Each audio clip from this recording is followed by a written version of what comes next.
Is this- Yeah. Hi, Lisa. No, but we are Hi, going to cover Bob. quite a lot. Thanks for joining us. Today's topic is about finding and winning buyers, which is a subject that should be near and dear to all of our hearts, right? Mhm. We want to work with buyers because they are the other side of the transaction. And listings right now are kind of the unicorn. Listings are in short supply, and we need to dedicate a lot of time to generating listings. But the buyers are the ones who really need our help, aren't they? So how many people present on the call today are working actively with a buyer client? Jeannie is? I am. I have a few. Couple? Yes. And how urgent are these buyers in their search? One of my clients. We're gonna go with Jeannie first here in the studio audience. Sure, sure. My, We'll come right back to you. Go ahead, Jeannie. well, my buyer, fortunately for her, is not horribly urgent because she doesn't have contingency. She's still living at her parents' home. Okay, So she, time-wise, she can afford to be particular. so her buyer is living with the parents still and can afford to be particular, a rare type of buyer right now, who can afford to be particular. Who was next on Zoom? Was it Janet or Lisa? I actually have one urgent buyer that Mrs. Buyer and the seller, she had her mother move in with her. Right now, they're living in a 1,900 square feet split level with mom and dad, 2 kids, 3 dogs, and the grandma. And they've been living like that since May, and they're getting very, let's just say, anxious in trying to find a place so they can spread out a little bit. But as you know, it's very difficult. Things are getting sold before I even have just a chance to look at it. So we're talking about different options. Lisa, did you say that all those people and animals are living where? In one house under 2,000 square feet. Under Mhm. 2,000 square feet. Okay. And everybody's working. So the out of stress home. is creeping up, isn't it? Yes, it is. Oh my goodness. Right. We're going to switch now to Gabby here in person. She's got a few buyers and their urgency kind of runs the gamut. Is that right, Gabby? Well, one of them, their contract ends in May. I already told her that if she doesn't push herself up, she needs to like get either 6 months contract or like 1 month, 2 months For her lease. for her lease. So she's got a resident of an apartment of some kind whose contract is up in May. How much anxiety is that generating for the client? No. She wants to get out. I think maybe we were having some internet connection difficulties. Is Lisa, is everything coming through, for example, as I say it? Do you Yes, think? yes, it's not a pretty great clear. There's a little blips of second here and there, but mostly it's pretty good. Thank you.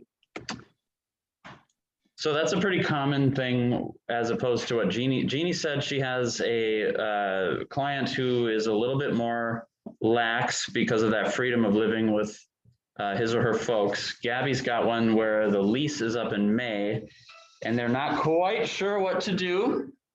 And so maybe the option of going 6 months or month to month. And what's the pitfalls of doing that, Gabby? Well, she will have to go higher on her rent, monthly rent.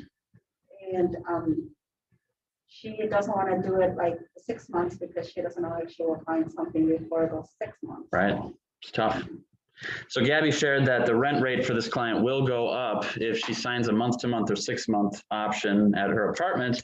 And this is a very common scenario. And it actually speaks to something that I want to arm everyone with today that I've used a lot. It's a little bit of it's not really a script, but it kind of is. And it has to do with any buyer client who's thinking of buying, who is concerned that the market is currently overpriced. Has anyone on the call run into that in the last year or two?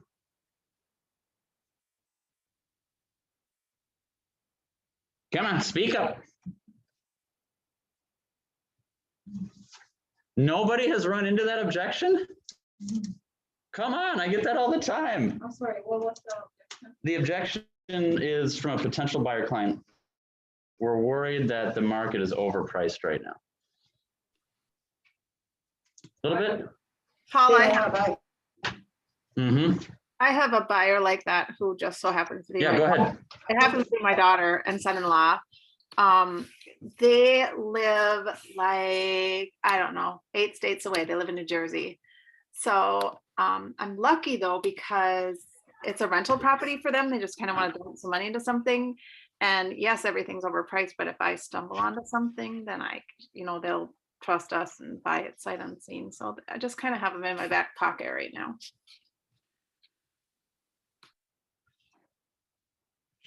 Sure, and that's good. That's good for them. So that's a tough objection to overcome. And I want to address it because Gabby shared that this client of hers is a tenant and they're going to face a substantial, probably, rent increase by hanging on due to this tough market. And that speaks to the way I've overcome the objection of, well, we're concerned that the market is overpriced. For one, I personally think, and you don't hear this said much, that the Twin Cities is underpriced right now. I really do. And I said that yesterday too.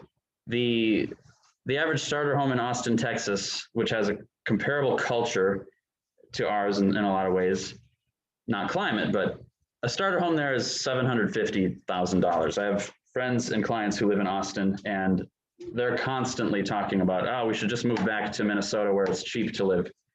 This is the same refrain that we'll hear from people in Seattle, Portland, LA, anywhere up and down the coast of California. The East Coast has many places that are just as bad or worse.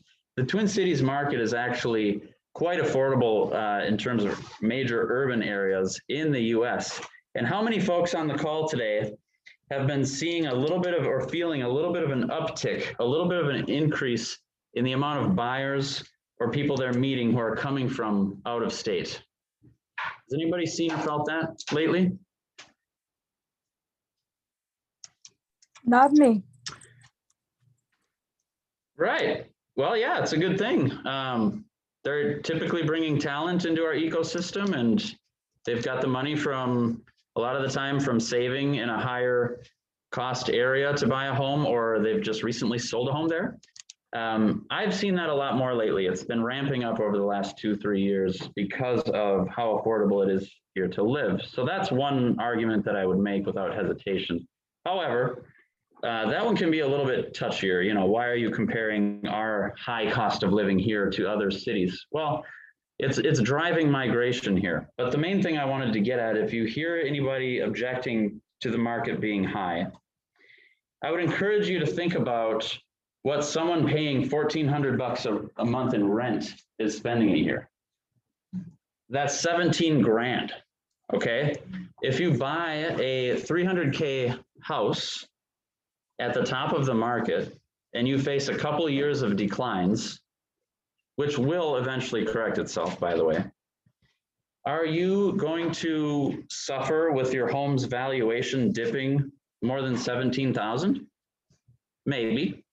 Maybe not. Maybe this market is here to stay. Maybe the valuations in play here are going to plateau rather than dip, because this is nothing like 2007, 2008. You know, that was a very different animal. So the point is, you have to live somewhere.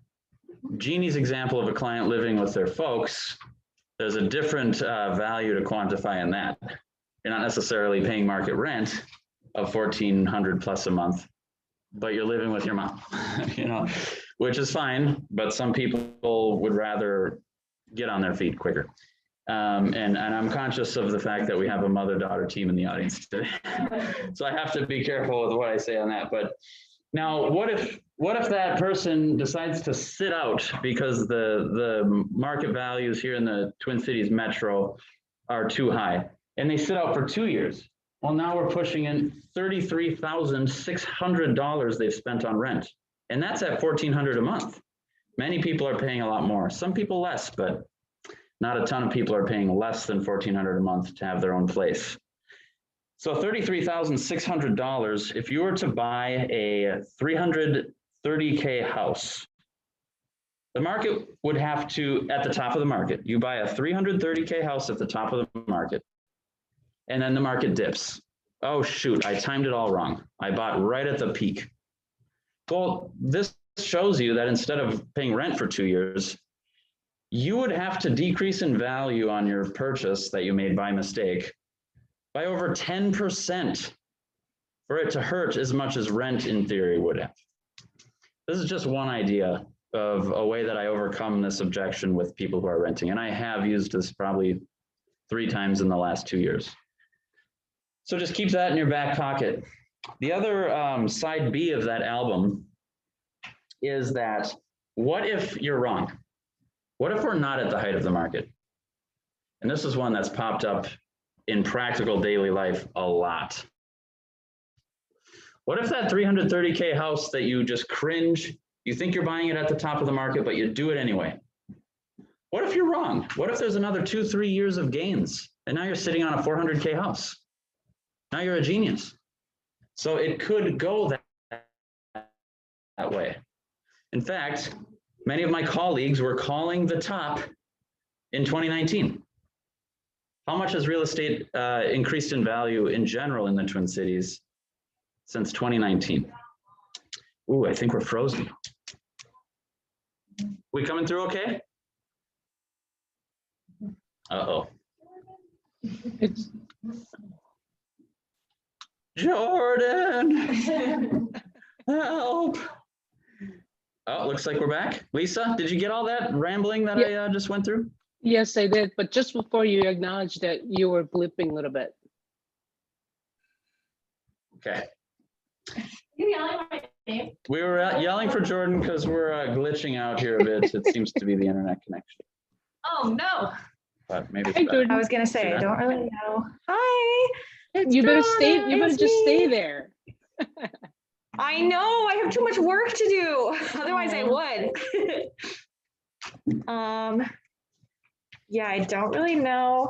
Let me just double check what internet connection it's on. There you go. But other than that, I don't really know if there's much I can do. No worries.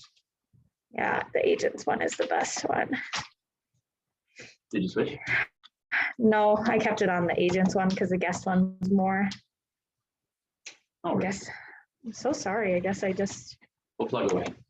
okay. Are you on the slide? Not yet. Okay. There. All right. Well, I'm super happy I was not. Thank you. But, you know, You've comforted us. I comforted you. Yep. You don't have the back of me. I'll keep listening. Thank you. All right, so just like to kind of do a little bit of an interactive thing up front. So we covered who's working with some buyers right now, what kind of situations and urgency are they, and then just a quick little thing to arm yourself with. If you run into people who are going to be paying extra rent by delaying, or anyone in general who's paying to live somewhere who is going to try to sit out a little bit, worried about the market value. So without further ado, let's dive into today. Yesterday, I had no idea we ended at 4. Today, I promise we'll finish at least by 4. And today's expectation for the class is to go over how we find buyers, how we qualify them. You know, not all buyers are made equally. How we schedule the consultation, how we educate the buyers and set service expectations. So that's after the consult. We're going to learn and practice that consult. We're going to ask for the buyer agreement to be signed. It's crucial. And then with the buyers, we're going to establish next steps. So what you're probably hearing in all this from item 3 down that I covered is setting expectations. The buyers are, even if they've bought real estate before, are typically bright-eyed and bushy-tailed and innocent little lambs that have no idea what they're getting into. And it's easy for us, having a career in real estate, correct me if I'm wrong, to sort of take for granted the fact that we know how this goes. We've seen deals through, we've trained on this, we've scripted on this, we've gone over the contracts. Even if we've never repped a buyer before, we have some framework and confidence in it being a reliable process. Well, I'm sorry to say, even experienced home buyers, the amount of nervousness and anxiety that this process can provoke within our clients is never, ever to be underestimated. People have nervous breakdowns in the middle of negotiations. I almost was in one the other night with a buyer that I referenced yesterday when we almost got to midnight on our inspection contingency. Crazy stuff happens psychologically in the middle of deals, both on the buy side and the listing side. But today we're really focusing on buyers. So once again, how do we find buyers? How do we qualify them to determine if we want to work with them? Set that consultation. That's going to be a big sticking point today, I hope. I don't like that this one is next on my sheet. It says educate buyers and set service expectations. That kind of comes after you sign them on. Learn and practice the consult. This is huge because once again, we'd rather screw up in the classroom than in front of a buyer prospect. What if you somehow snag a 750 to 900K buyer and you know that they've worked with realtors before, they currently own a house that you're going to compete for the listing on, and your first substantive consultation with them is as a buyer? Do you want to screw that up? No way. So whenever you get a little bit nervous about scripting or role playing or anything in the classroom or anything you're doing outside of the classroom like that, oh shoot, I don't want to go up and stand next to Paul and do the scripting. Just remember how much more horrible it would be to botch that job in front of a prospective 800K with another listing behind it, buyer client, okay? We're gonna actually devote a lot of time today to activities. There's a couple of videos that they want us to watch here, but I'd rather use video time for real world interactive stuff, okay? So I'm gonna check in real quick on something I didn't do or know yesterday, and that is that in Ignite, is it true that you all have been expected to be making some calls daily, is it? The 10-4 plan that you're Nope. reporting out? Has that been Not that I covered? know of. No. Oh, wow, okay. Well, it's all over each Ignite course instructor material. Basically, we might do it today, actually, especially since I've heard that you haven't been doing it. And don't worry, I'm kind. It won't be long. I might today ask you as a heads up, do not leave this class after I say this. I might ask you to take 10 minutes today, go through your phone, find a contact in there that knows, likes, and trusts you that you haven't heard from in a while, and just check on them. Just check on them. And how's it going? There's something called the Ford script, which we covered with John and Liz. I was there for that class. You don't even have to do the D. D is dreams. So family, occupation, recreation, dreams, Ford. How's your family been, Jeannie? How are the kids? Are they going to college yet? What's new? No, there's, daughter is busy trying to find a new job, just like many people are. Oh, your daughter's looking for a job, yeah? Yeah, What field? anything that she can find. Anything she can Yeah, find. anything in Pine County, actually. Pine County. Okay, I was gonna say I might have an opportunity for her to flyer some neighborhoods for our team if it was in St. Paul, but Pine County, I don't even really know where that is. Pine City, she actually works Oh, Pine City. down here, so that, Okay. so she has a lot of fields that she's working. I see. Yeah. Okay, so I just covered F on Ford. That's it. She might ask me how my family's doing. Yeah, great. Occupation, recreation, you can cut it off at O, but I'm gonna ask you to forward someone you haven't spoken to in a while who will take your call. And we're not gonna text them. We're gonna call them, okay? And I'll do it too.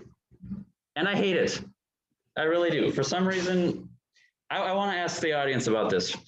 Is it true for you as well? For some reason, I hate calling people I already know more than calling someone brand new, a total stranger. Who else is like that? Fair amount? I kind of am. Yeah.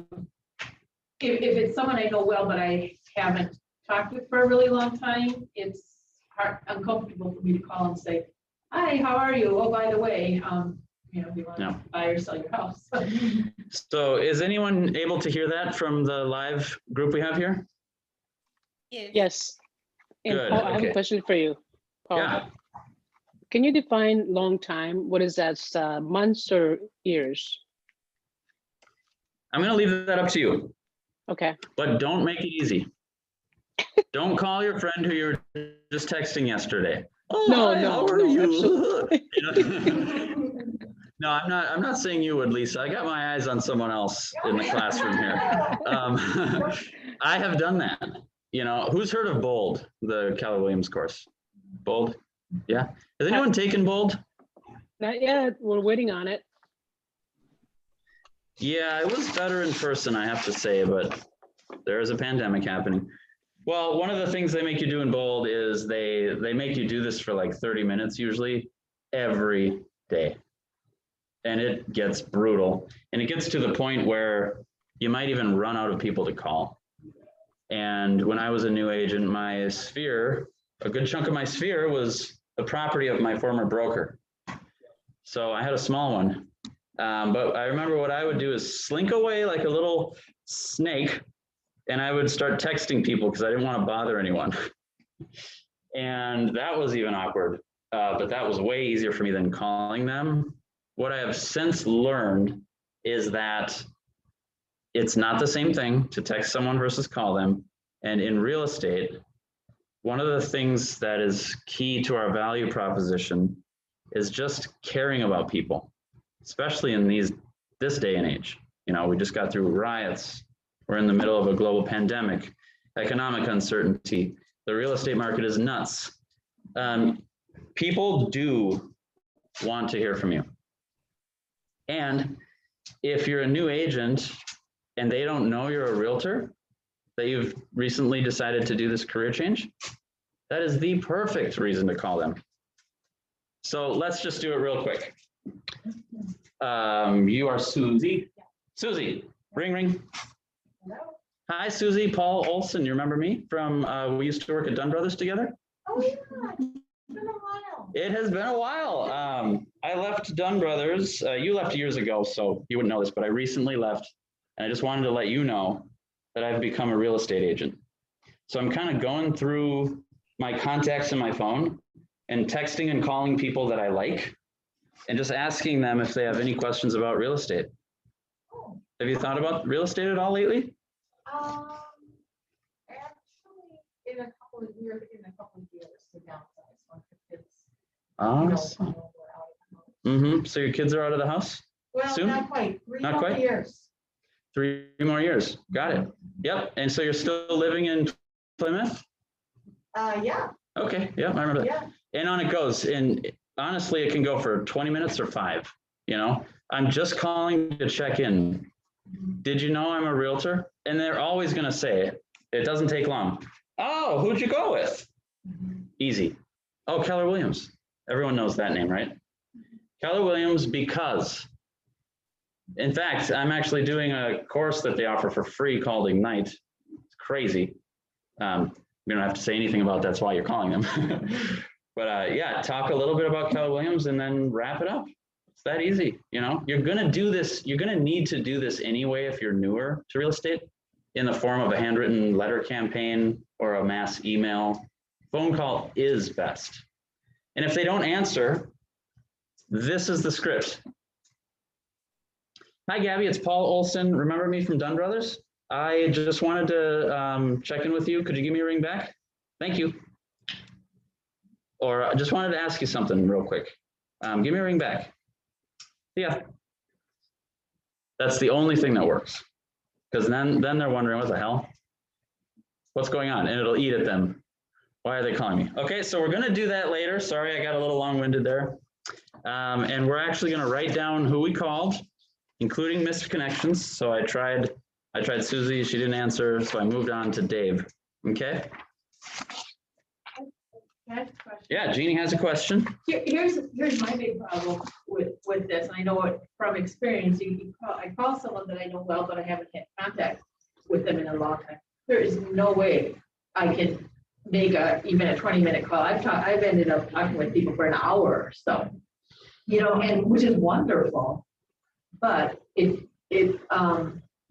don't know, maybe I talk too much, but I have found that a small, allowing time for a short conversation Yep. just does not work. So Jeannie's having a hard time making conversations short, and I think that that's extraordinarily common, especially in Minnesota. This is the land of the long goodbye, after all. We can't separate, right? It is a mental condition that we have, and it drives people from other places in the world insane.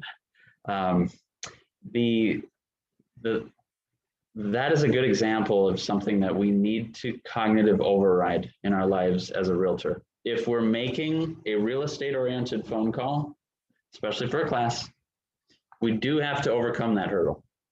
We do. And maybe you could instead call a member of your family, let them know you're calling, and role play that. So you can get a little practice with, I gotta go. Or I'll just take you can preface it. I'll just take 5 minutes of your time. You got 5 minutes? Okay. Yeah, great. So that's 5 minutes in their head already. And then when it's minute 6, 7, 8, you got to go for the close. That right there is a great example of something we need to train into ourselves in order to be good at what we do. And there are many. Luckily, not all of them are very difficult. Some of them are very, very, very subtle, like when we cover open houses today. How you greet someone is absolutely crucial. This is a play at subtleties. If you have just a couple seconds to make the right first impression, that's like a data download that they're doing to you in the first 3, 4, 5 seconds. You want to inject professionality if you are a person who's bubbly or informal, or giggles in the audience, or if you're the opposite, if you're kind of a little bit tight socially and you want to keep a respectful distance and play it safe and sterile, you're going to have to force yourself to inject some life into that first greeting at least. I know how hard it is to get rid of people on the phone. And I can tell you that with practice, I've gotten better at it because I'm very Minnesotan too. And I'm very kind and nice guy. And I hate letting people go if they want to chat. But that will eat up so much of your time on a crucial activity. You do any of these courses, you do Bold, you talk to any successful realtor, calling through your list and making touches at least 1 day a week through your entire database, usually it's 2 or 3 days a week, is one of the backbone activities of a successful real estate career. For my first, bit of time in real estate, I was a lot more socially awkward than I am now. I still am, but I was more introverted. And so I'd find ways around it, like texting, that's obvious. Handwritten notes, create a personal touch too. I figured that's got to be as good as a phone call. No, it is not, because there's magic that happens in real estate when you've got someone live. I don't know if I'd call it a pressure or an expectation, but let's come up with a quick little example. My client, Marianne, she's quite private, but she's extraordinarily lovely human, friendly. She'll never call me. I've got her into a house in Shoreview. The sale's over. She will never reach out to me, but I know I can call her anytime and have a quick chat. If I mail her a handwritten note every month that says, "Hey, how are you? I love you." Basically, do you know of anyone who's thinking about real estate, buying, selling, or investing in real estate? Can you think of anyone? There is zero chance I hear back. But if I call her a couple times a year, she'll usually be able to say, "Oh yeah, my cousin, Edward is getting married. And I know that they both have great jobs and they're both living in 2 apartments, so they're gonna combine. Great, could I have his phone number? Can I shoot him a text?" yeah, you know what? You two would really get along. Boom. I just probably got a buyer by calling her. And she's used me as an agent. She knows I'm good. And she wants her cousin Edward or whoever this is, nephew, to be in good hands, right? Right?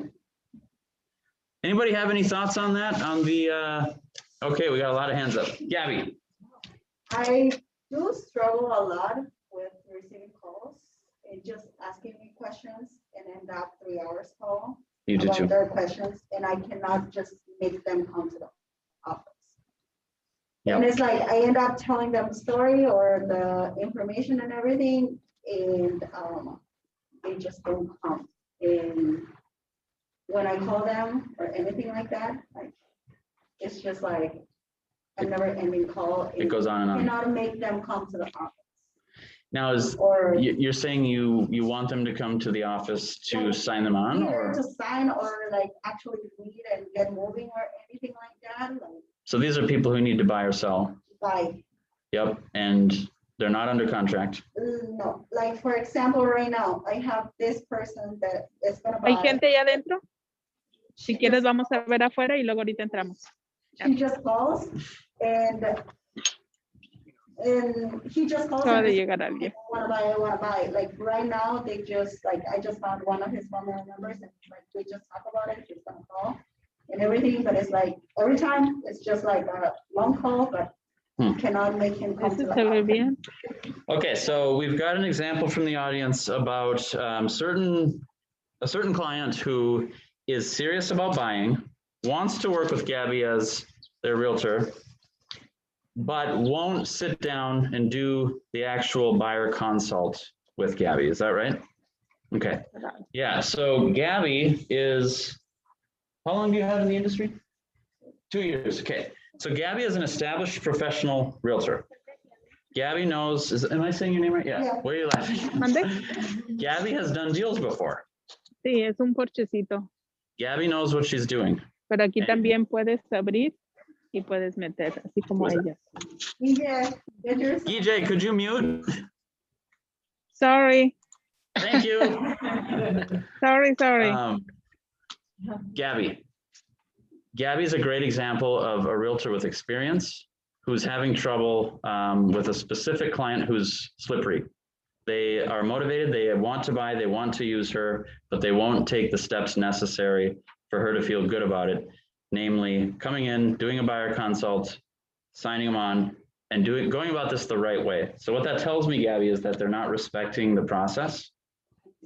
And I have met many people like that. And unfortunately, one of the many hats we wear is a therapist. We're gonna have OCD clients who are calling us every 10 minutes, nagging at us like you wouldn't believe. And we're gonna have hermits who want to buy, need to buy, have a deadline, and they'll never get out of their house. They live in a cave. We're gonna see it all. We're gonna encounter rage. Some of these deals are like an exorcism, frankly, because Mr. Seller thinks the home is immaculate and perfect and is worth 50K more than it actually is. We spent some time on market. We got all the feedback saying it's not, no offers. You know, these are really tough situations we get into. So Gabby's situation is, frankly, it's not super common, but everyone will run into it eventually. And here's my general solution, because I'm always general, I guess. Gabby is a professional with a full calendar. She works with A buyers. Her time is valuable, whether she believes it or not. Whether you have 0 clients or 30 who are banging down your door, you are a busy professional with a lot to offer. That's part of your value proposition. And if you want to work with me, I need you to come in for 30 minutes and go through these contracts with me. That way, I will feel good about working with you as good as you do about working with me. And at that time, I can discuss with you a little bit about the conditions of the market, so you know what you're getting into. And I can discuss deal flow with you. A reminder, if you've done this before, or if you've never done this before, the start to finish of the process. so that you know the timeline and what to expect. So I want to offer that all that great information to you. It'll only take 30 minutes. How does Friday at 10 a.m. sound? Oh, okay. Oh, shoot. All right. Well, that doesn't work. How about this? How about Friday at 2 p.m.? I'll come to your job site where you're working. And hopefully you've got a little area where we can sit down and look at some stuff there. Would that work? It usually takes, with a really tough one, the third time. This is a stat that's well known. The third ask for a warm lead is usually the one that gets them. But guess what? Most people give up at 1 or 2. This comes up most often, I think, and Gabby, tell me if this is your case, the case with your person. Very busy people, right? Successful, busy people running around. Maybe it's a general contractor. They live out of their truck running from job site to job site, or an executive at a company, or ICU nurse who you cannot reach them from 8 till 5 p.m. each day. And that time after work is sacred. I don't know, but where there's a will, there's a way. You just got to find the way. Unfortunately, that's another example of a cognitive override. That third ask on one phone call feels like crap. They're trying to say no, but this is what they want. They want to buy a house successfully. And I know how to do it for them. They need me. And this is a requirement on that path. It's for their own good.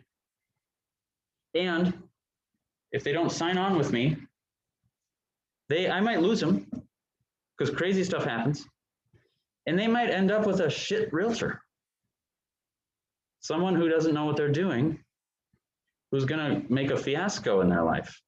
So I'm gonna protect these people that I care about. I'm gonna protect them from getting scooped up by some crappy realtor compared to me. Question from the audience. Well, would a Zoom call work with them? Because It's great. the buyer that I'm working with, and have been forever because of the, anyways, I met her at an open house. She's a young professional type person. Zoom worked great. It took a couple calls, presentation, but I could, email her all the information, all the documents we did, Yep. signing, and then I could do it. She didn't want to take time off from work. We'll do it right after she was done working. So I meet with her at 6 at night or something. And also at that time, it was even less places to meet in public. Mm-hmm. Going to a private home wasn't comfortable because there was, family and with coffee places, and she lives in Egan and we're here. So that might be, I don't know your person, of course, and maybe they're not tech savvy and don't like Zoom, but it worked really well. Now, sometimes Gabby is going to have a client like this who it's going to be the same fiasco trying to get them on Zoom, but that's Yeah, a and that great could be that option. concept of just getting their attention, the whole problem. But Yep. You want to add to that, Gabby? Yeah, I've seen on that part that the way that he explained me is like he wants to wait for court first and then move forward. He wants to do what? Wait for court first. Court. In order to move forward. But I don't know, it's like, if you don't want to wait, why keep calling me? Sure. And you know what? It's like, It's never too early to sit down and talk about the process and what I can offer you as a realtor. that's what I told him last time, look, when we sit, we're just gonna talk about the process. Doesn't mean that you have to sign, that you have to move forward, that you're gonna buy Right. tomorrow. I'm not going to force you to buy a house. Just for you to know and understand. Yep. But it's like, I don't know, I have all this call to call him, but it's because I don't want to wait for another. Well, tell you what, if you have to dig deep, buy them happy hour. Let's go to an outdoor patio. Have you seen the weather lately? Oh, my God. We now have an amazing weapon, I'm just gonna, patio happy hours. I'm buying you some chicken wings and a beer. Just please sit down with me for 30 minutes.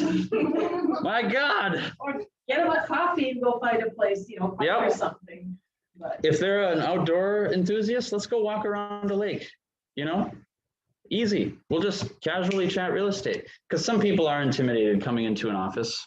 and sitting down at a conference table with forms in front of them. Some people that gives them hives, right? So just figure out a way that works for them. Yeah. We're gonna nail this buyer down, Gabby. By the end of Ignite, they're signed on, you hear me? But once again, Gabby is faced with these slightly awkward phone calls for her because she knows the outcome that we all want. She knows the outcome that this person should be playing along with, but is not.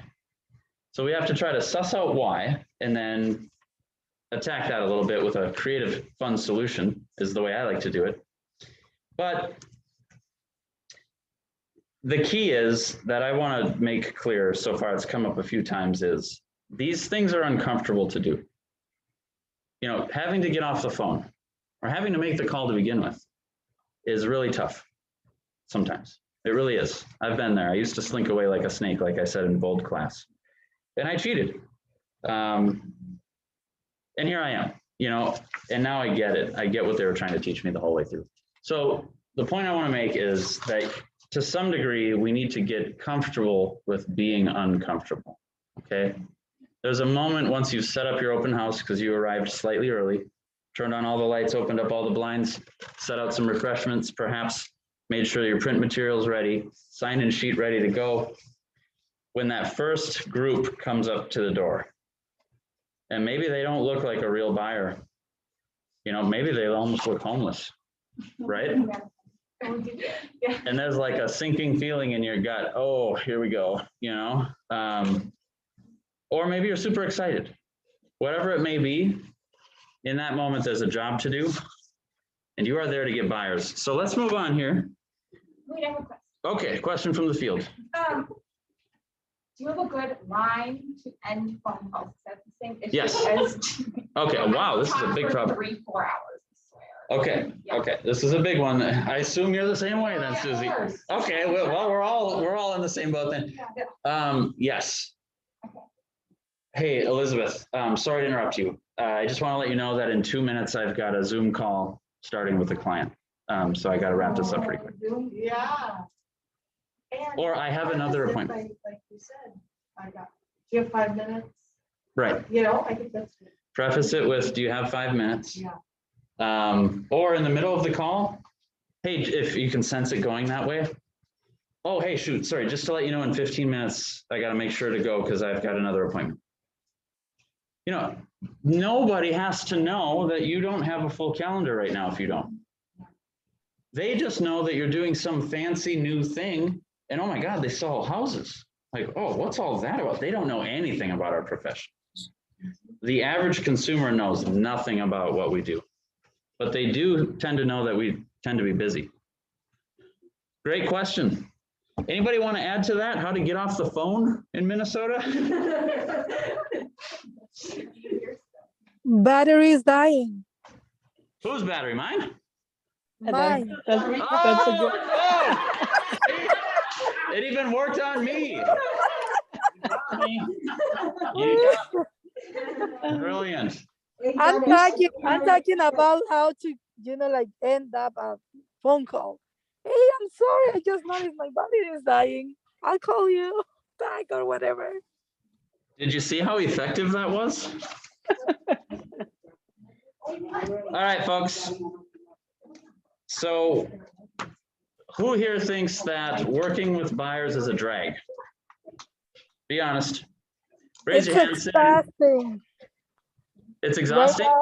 Right now, it is exhausting. And why is that? Because like you said before, there's like a lot of buyers, not many houses. So it's hard. That is true. Oh, I'm gonna need Jordan again. What did I do? That's true, but may I just remind you that working with buyers is also fun because. Oh, yeah. Yep. Now it what? is. There we go.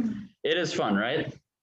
Good thing you get to, the more time that you spend with them, you get to know them very well. And, there's like kind of like a attachment. I don't know, something like that. Right. It's like once the transaction is done, you miss them. I totally agree. That's one thing about the Minnesota nice thing that I suffer from. I feel really bad when I am done with a transaction and I kind of disappear from their lives a little bit. Does anybody else get that? Yes.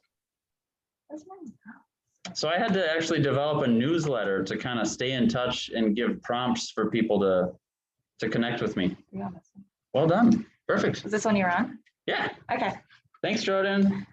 Everyone, I screwed up and Jordan saved me again. It's only the third time today. Her exercise. Yeah, good exercise for Jordan. The staff here at KWIR is amazing. So I just want to take a second to remind folks who might be a little burnt out on buyers due to the market, that it's also such a joyful experience to see someone's dream come true, because, you know, on the listing side, we see some of the negative reasons for selling. Some of that can translate into the buyer side too, but on listings, we're dealing with some negative things sometimes, some hard feeling things like death. We're selling our mom's home, she passed away, whatever it might be. The big one that I've run into a lot lately is divorce. So there can be like a sense of contraction on the listing side, but there's also expansion there too. We need more space because we've got a new baby, or we got our third dog or fourth dog, like my clients, Chad and Carla last year. On the buy side, we're usually dealing with someone who is achieving a tremendous goal in their life. And even though it's hard, I think that it makes it even more sweet. And one more thing about the current market's difficulty on the buy side, tell me if you agree. We are showing our value on the buyer's side more than ever because of how tough this is. And if you're brand new on this call today and you keep hearing about how tough it is, just know that it's not going to be this way forever. And we're in a highly unbalanced market. And that creates the opportunity for us to show our value as realtors. Okay? And that value that we show, those wins that we make for our clients on the buy side, it's going to ingrain you into their minds more in 3, 4, 5, 6, 7 years when it's time for them to sell. Hopefully you've kept in touch a little bit in the meantime, such that they haven't forgotten you, because people really forget you, okay? All right, so what we're going to cover today again is finding buyers, qualifying them, signing them on as clients, educating them, and then basically hitting the pavement, getting them into a house, seeing that through to close. But first, of course, our first objective is to find buyers. And that is really our number one job as realtors. Yesterday, in the last class that I taught yesterday, basically I took a lot of answers from the audience. You folks were great. What does a realtor do? Well, how does that translate into their daily activities? The most important one is lead generation. If you don't have a pipeline, you don't have any business. So let's always remember that our number one job in real estate isn't selling houses, showing houses, putting signs up, negotiating contracts. Our number one job is lead gen, okay? The people here on this class who are new, the sooner you realize that and come to terms with it, if you haven't, the more successful you'll be. It is the golden key to an amazing, successful career as your own boss with unlimited income potential, the ability to set your own schedule, go on vacation when you want, and all the other amazing things that real estate provides for us, like choosing to work with phenomenal clients. It can't be overstated how great this career can be. And the number one thing that enables it is lead generating activities. Okay. Everybody cool with that? Has anybody, for anyone, does that generate any anxiety? Don't be scared. It really did for me back in my first few years. It really did. I found 1,000,001 ways around that. Anybody want to share? Yeah, Jeannie? That would be me. And for various reasons, I've kind of lost sight of many of my spare, friends, and I have a very small family.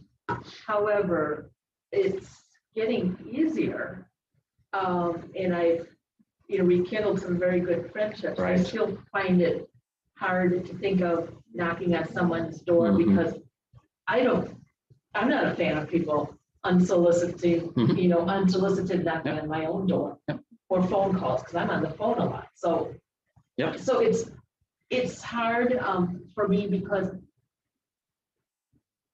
I don't like salespeople, like little pushy ones. On the other hand, I know that the right kind of push and I'll agree to things. So it's hard to do the things that I personally am not a big fan of, but the more you do it, the easier it is. And it's That's true. not so. So Jeannie, I hope she's coming through here over Zoom. Does possibly get a little bit of anxiety around that idea because she doesn't love being called cold and disrupted in her daily routine, her daily work by solicitors or a door knock that she didn't expect at her door. And frankly, you're not alone in that. That's at least half the people that I call or knock on their door. They're not the happiest folks that I'm there, but that's okay. But that does speak to a certain degree of salesiness, doesn't it? Like, okay, so I'm here to sell you something. Oh, are you here at my door, knocking on my door Saturday, first day I've had off in 3 weeks, to sell me something? No, I don't think we're salespeople, to be honest. I think we're customer service people. To some degree, people will come to us, but for the most part, we got to go to them. And here's what got me through that, Jeannie. Touched on it a little earlier. Please meditate on this, everyone on the call. If they want to buy or sell, they're going to benefit from using a realtor. We know that. Most people know that. So you're coming in warm on that alone. And some have a realtor, but the majority don't. So say that to yourself. The majority of people out there do not have a realtor. Because even if they've used one 5 years ago, they can't remember his name. He hasn't been checking in on them. Maybe he's not very good. So what I want to say is, almost everyone needs real estate. They need you to do real estate well. Generally, they don't have an agent, or they do, and he or she sucks. And here's the golden lining right here. Here's the kicker. You are good at what you do, and you are going to protect them from a bad experience. Okay? So I'm knocking on the door of real estate opportunity. If the door opens, there's an opportunity. The door may shut on me with no opportunity there. In fact, the majority of the time it will, but that'll be a friendly hi, hello, this, that, okay, goodbye. Next. Sometimes when the door opens, there is someone there who needs your help. And if you don't help them, eventually someone else will. So you'll lose the business, and there's a good chance they end up with someone who's garbage at real estate. So this one really helped me, especially with my sphere and my friends, cold calling my friends to talk about, I just joined Keller Williams and blah, blah, blah. It's like, shut up. I would not do that. I would rather knock on a random door than do that, right? Well, the truth is that they know you and they love you and they want you to succeed at your career. So that's your sphere and the people who know you. And everyone cold who comes into your open house, or who you door knock, or who you cold call, or what have you, is going to know someone or eventually need some real estate services themselves. So they either know someone who needs real estate services that you can provide, or they will someday themselves. That's almost everybody. And the majority do not have a realtor, okay? They don't have a realtor. Keep that in mind. They're going to end up with one though. And that realtor might suck. You don't want people to have bad experiences and wind up in court, or leave tons of money on the table and realize it later when it's too late because they had bad advice. This is the largest financial transaction of their lives. So that's what really helped me. I care about you, and I don't want you to end up in bad hands. I know I'm good, And I know we'd work well together. Let's do this. That conviction is going to carry you through some of these cognitive overrides I've talked about on your path to helping the client. Now, would you say that that's selling yourself? Sure, maybe. But it's a completely different approach, in my opinion. Does anybody want to add to that?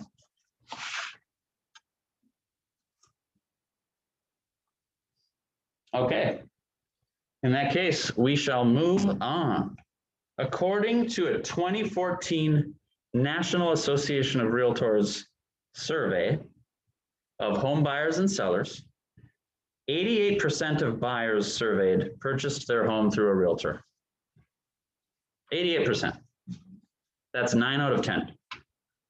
And I have a theory that I'm very confident in, that the other 1 out of 10 bought it from their mom or something very close to them. Not something risky like, oh, I saw a sign on the corner, it's a for sale by owner, and we ended up getting a deal done. By the way, on tons of those, they end up hiring a lawyer and spending thousands on the lawyer. So they should have just used a realtor anyway. So let's think about that. Let's just call it 9.9%, 9 out of 10, 90% of buyers, because I think the stat has gone up slightly since then, purchase their home through a realtor. That ties into what I was saying earlier. If someone wants to transact real estate, the odds are astronomically high that they're going to use a realtor. And that's one of the arrows in our cap, the ace up our sleeve, is that the general public knows that. They know that we provide expertise that they don't possess and that they're going to need us.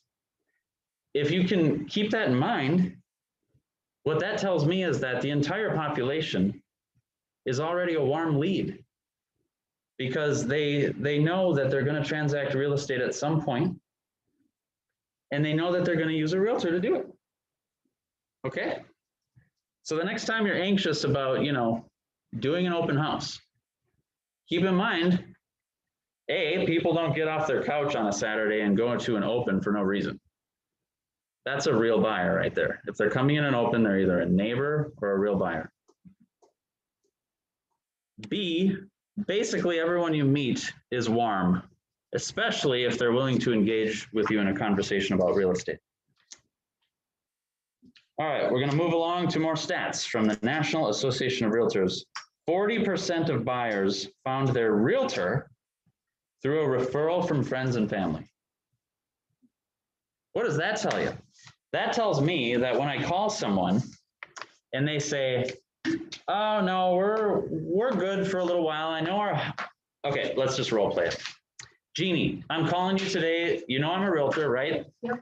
We've worked together in the past. It's been a couple years since I talked to you. Surely you know what's been going on in the market. Things are crazy right now, right? Yeah. Good. You know that values are sky high. You know your house has appreciated probably upwards of 100,000 since we bought it 5 years ago. Are you aware of that? No, that seems like an awful lot.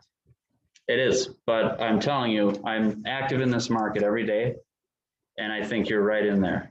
Now, I just want to arm you with that information. I know that you're probably sticking around for a while. You've still got your kids at home, etc. But I just want to let you know that. Are you thinking about making a move in the next year or two? Well, not immediately. Not really? I'm not totally tied to this, particular neighborhood or such, but it's got such a lot of work to move. I hadn't thought about it real seriously yet. Okay, pause. There's so many ways I could go about this, but the example I want to give is someone who's not moving, okay? Okay. You're going to stick around for another 3-4 years, okay? Yeah, I want to wait till my youngest one is out of high school. Totally Stay in understood. that area. And yeah, when I sold you the house 5 years ago, that's exactly why you wanted to upsize. So that makes perfect sense. Well, I just wanted to check in with you, and thanks for talking to me. Click. No. Jeannie, I totally get it. Yeah, I know your kid's still at home. You got a couple, 3 more years. But is there anyone in your family who's in the same boat who might consider selling in the next year or two? Because guess what? They've probably got stellar equity too. Well, actually, my sister, she just lives, 5 minutes away. and Really tired of Minnesota winter. Holy crap. So on. I just got a lead, you guys. Man, if only it were that easy. It is. It is. Thank you. So if I had just hung up there, Jeannie is sticking around for 3 years. Ah, shit. Nothing from Jeannie. No way. Jeannie knows 100 people. And it goes that way a lot. So, and that's just the way it is. 40% of buyers found their agent through a referral from friends and family. That's why I just called Jeannie. I'm asking about her friends and family, right? 40%. That's huge. If they have a family member that they know, like, and trust, and they know that that family member that they know, like, and trust used a realtor that they had a good experience with, you're made. But unfortunately, most of the time, they're not going to make that connection on their own. You got to plant the seed. And we'll run a script later that deals with that too. It's called the promise script. I was going to do it yesterday, but I did not have the extra hour I thought I had. All right, so again, 9 out of 10 buyers purchased their home through a realtor. 40% of buyers who did so found their agent through a referral from friends and family. Next stat, 12% of buyers used an agent that they had used in the past. OMG, 12? What does that tell you? People are doing a shit job out there. Pardon my language. 12% is horrible. Now, granted, this is national data. It's probably a little higher here in the Twin Cities, but I think we're a little more loyal here, and I think the urban areas are a little bit more connected than the rural areas, but that is a harrowing statistic. I don't know how you all feel about that, but 12% is abysmal. Imagine if you're on year 5 of your career, you've sold 100 houses, and now they're starting to resell. And only 12% of the people you sold a house to in your career are now using you again. Oh my goodness. That is a massive opportunity missed. And that's why I'm always going to harp on staying in touch with people you've closed. Now check this out. This is relevant. 9% of buyers found an agent visiting an open house. In other words, almost 1 out of 10 buyers went with an agent who converted them at an open house. They didn't just walk in and say, oh, you're cool. I think I'll sign on with you. No way. That is extremely rare. It says here 9% of buyers found an agent visiting an open house. I totally would change the wording. 9% of buyers were converted by an agent at an open house or right afterward. Okay.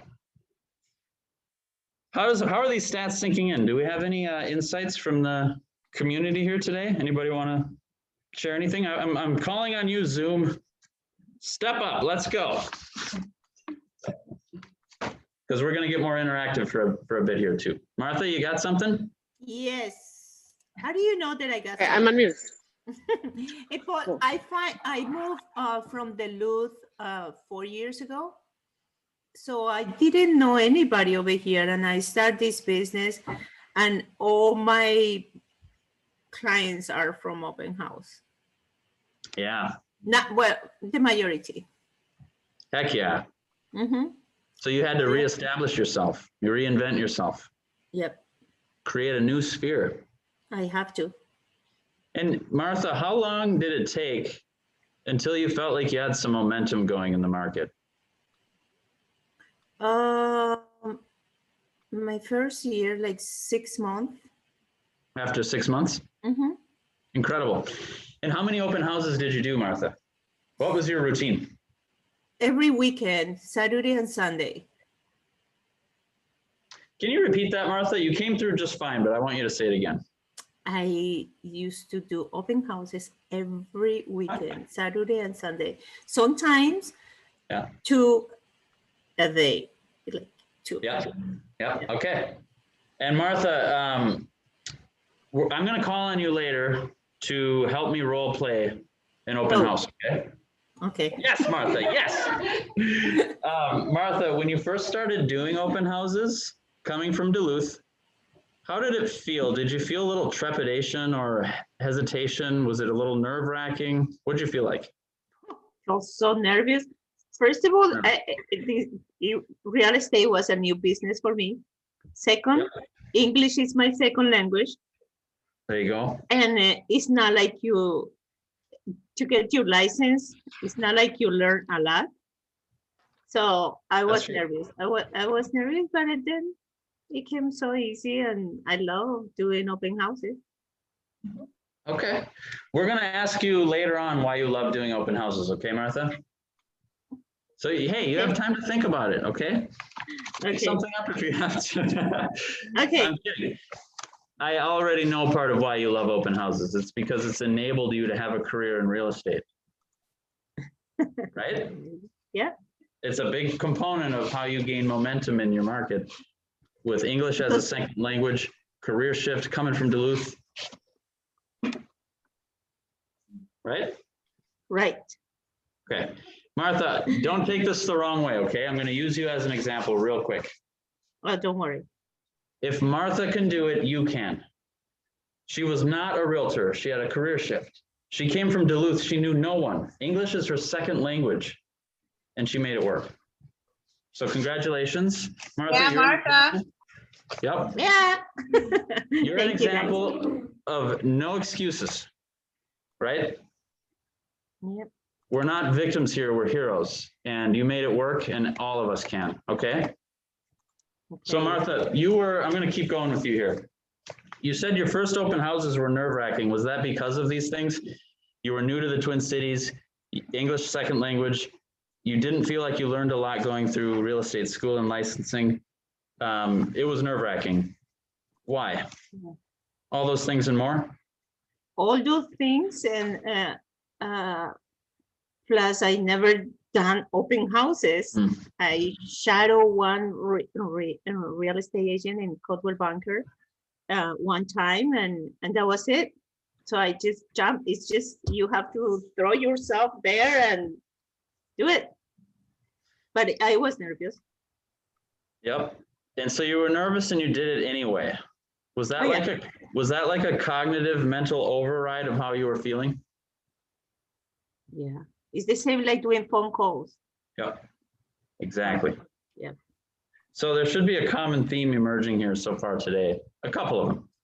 And the big one is that in order to be successful, we have to force ourselves out of our boxes just a little bit, okay? And the thing I want to go back to once again, I know I'm repeating myself, it's exhausting, right? But once again, we're doing this to help people. If they don't use you, they could end up with a scumbag. And there's plenty of scumbags out there. I'm not trying to be negative. It's true. You know, it might be the nicest person ever. They just have no idea. They botched something, you know, like it's the old example in banking. We missed a decimal. You made a $1 million mistake, right? Realtors do that. And I hear horror stories all the time. So, and you're not going to do that. So thank you so much, Martha. Good job. You're welcome. We like seeing you too. We like seeing you. I'm eating too much. No, eat. That's great. It's a sign of life. Okay, so we've talked about open houses. Now we're going to open it up for a little bit of brainstorming. How else could we find buyers? Blurt it out. I want to hear something from everyone. Come on, people. What was your question? How what? How else could we find buyers? Hired listings. Could I you can repeat go. that? Go ahead. Community events, not right now, right? But community events are good. Yep. Can you give us an example?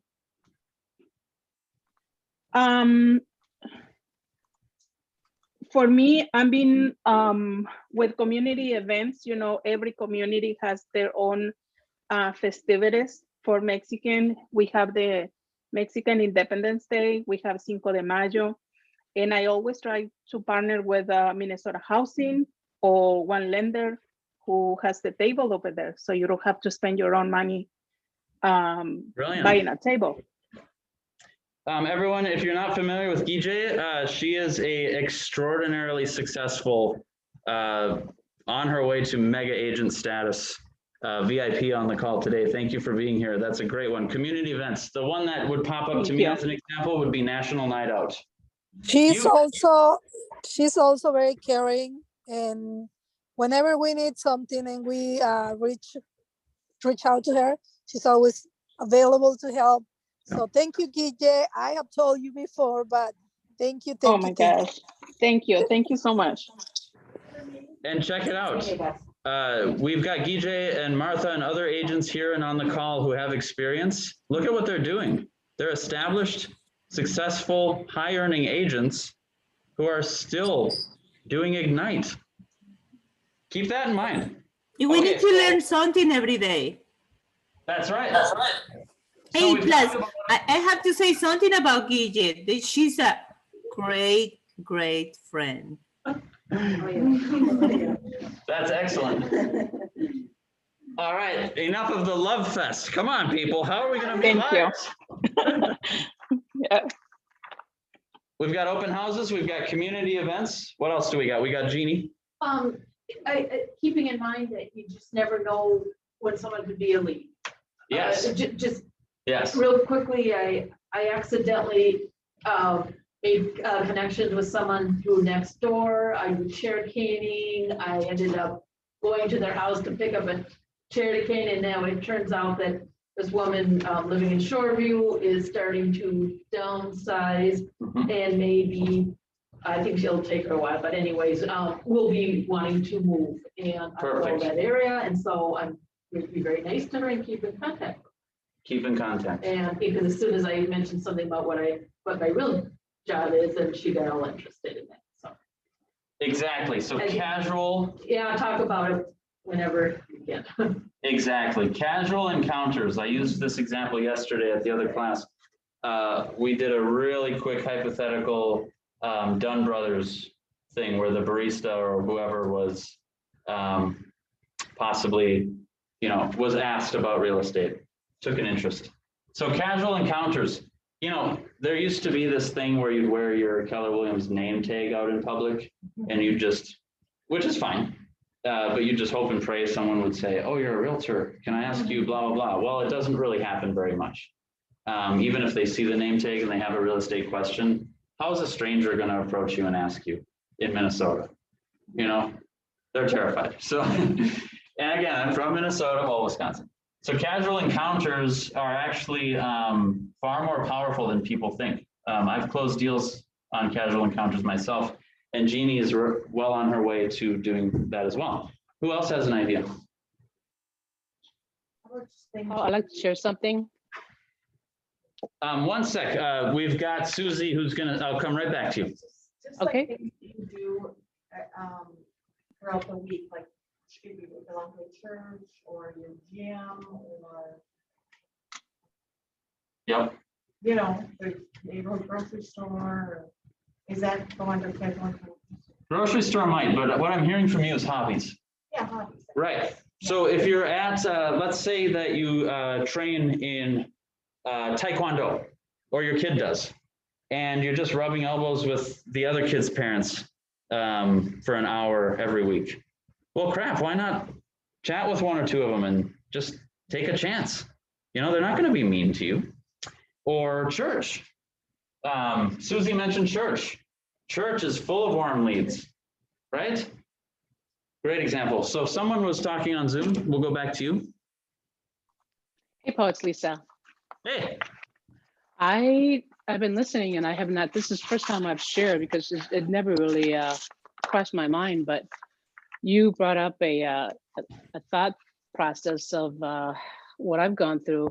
I love animals, particularly cats, because when I was going to school, I only had time for a cat who doesn't need too much care, or they can get locked up for hours and they're not too mad at you. So I've been a cat lover for most of my life, and dogs too. And last two homes I had, I rescued 27 cats and dogs. They just come and find me. Yep. And I have Wiggler, who's number 28, who's my baby, and we have another one sort of hanging around their house. I think somebody dumped them off. It's I live in the woods. Anyway, my. Wiggler, I lost Wiggler about 2 years ago for about 5 days, and I was devastated. He was our baby. So I went knocking doors. I didn't care. I was totally not afraid. So I was looking for my baby for 5 days. They cried a lot. And I joined this group called Paw Boost. It's like a, if you lose your pets of any kind, you go into their website, you type in information, and then upload the photo. And if somebody finds them and they meet up the lost animals with the new owners, which is really good. Very cool. So I put it on the Facebook posting and hoping that somebody will see it. And of course, I got a lot of connections. And since then, I get a notification from them, from my area, especially when there's cats or dogs or any animals they lose, I get notification in the email. So I check up on it to see. Because I was doing a lot of open houses, we're driving around a lot. Anyway, so I know how I felt. So I would reach out to them and I said, hey, my name is Lisa. And because of my business, I'm out every day and I'll keep an eye on your cat or dog. And I hope he comes home soon. Well, I get interaction with them. So last about 2.5 years, I got a dozen leads from them. I'm communicating, I got them in the database. And so when you reach out from your heart, they actually are very easy to share with contact information. And a couple of them I found out they found their dog's dead and somebody just left them, which is absolutely horrifying. And I asked them, I said, would you mind sharing your home address? I would love to send your family a card. And they shared it with that, which is awesome. So I got pretty good leads from that way. So Lisa, if what I'm hearing is correct, you were able to take something that had absolutely nothing to do with real estate. Yes. And you weren't even thinking real estate when this was going on. You were devastated, you lost an animal. And it ended up paying dividends for you in your career. Yes. Yeah. So they'll ask, so Lisa, what do you do that you're out there every day? I said, well, I'm a realtor. So I'm between the showings and appointments or whatever. Oh, so it's been pretty cool actually. What a great example, because it actually came from something tragic. So it's an example of how there are leads everywhere. And even so let's say you're looking for your lost cat, you're devastated, real estate is the last thing on your mind, right? People just knowing you're a realtor can sometimes be enough, especially if you're going to have repeat contact with them. Like churches would be a great example. They just you need to make sure that they at least know what you do. Because invariably then they'll end up asking you questions about the market, or, hey, when I bought my house 3 years ago, I didn't know you then. I would have loved to use you, but such and such thing happened with the furnace on the inspection, and then we had to replace it. Do you think my realtor was like in cahoots with the inspector, or blah, blah, blah, blah, blah? Like they'll bring something up from the past that you can give your input on and prove value in, right? And then other people will join up. Like if you're having a conversation at church, you'll attract others. And it's incredible what can happen. So thanks for that example, Lisa. It had nothing to do with real estate, but it ended up getting you some leads, it sounds like. So I'm going to actually write down here, lose your cat. Oh, no, don't lose your cat. Oh, don't lose your cat. Okay. But I'll get so much business from it. Do we have any other ideas? We're missing a big one. Okay, Jeannie. I'm gonna put my dog tonight outside, see if she gets lost. Martha, I'm coming to pick her up then. I'm just kidding.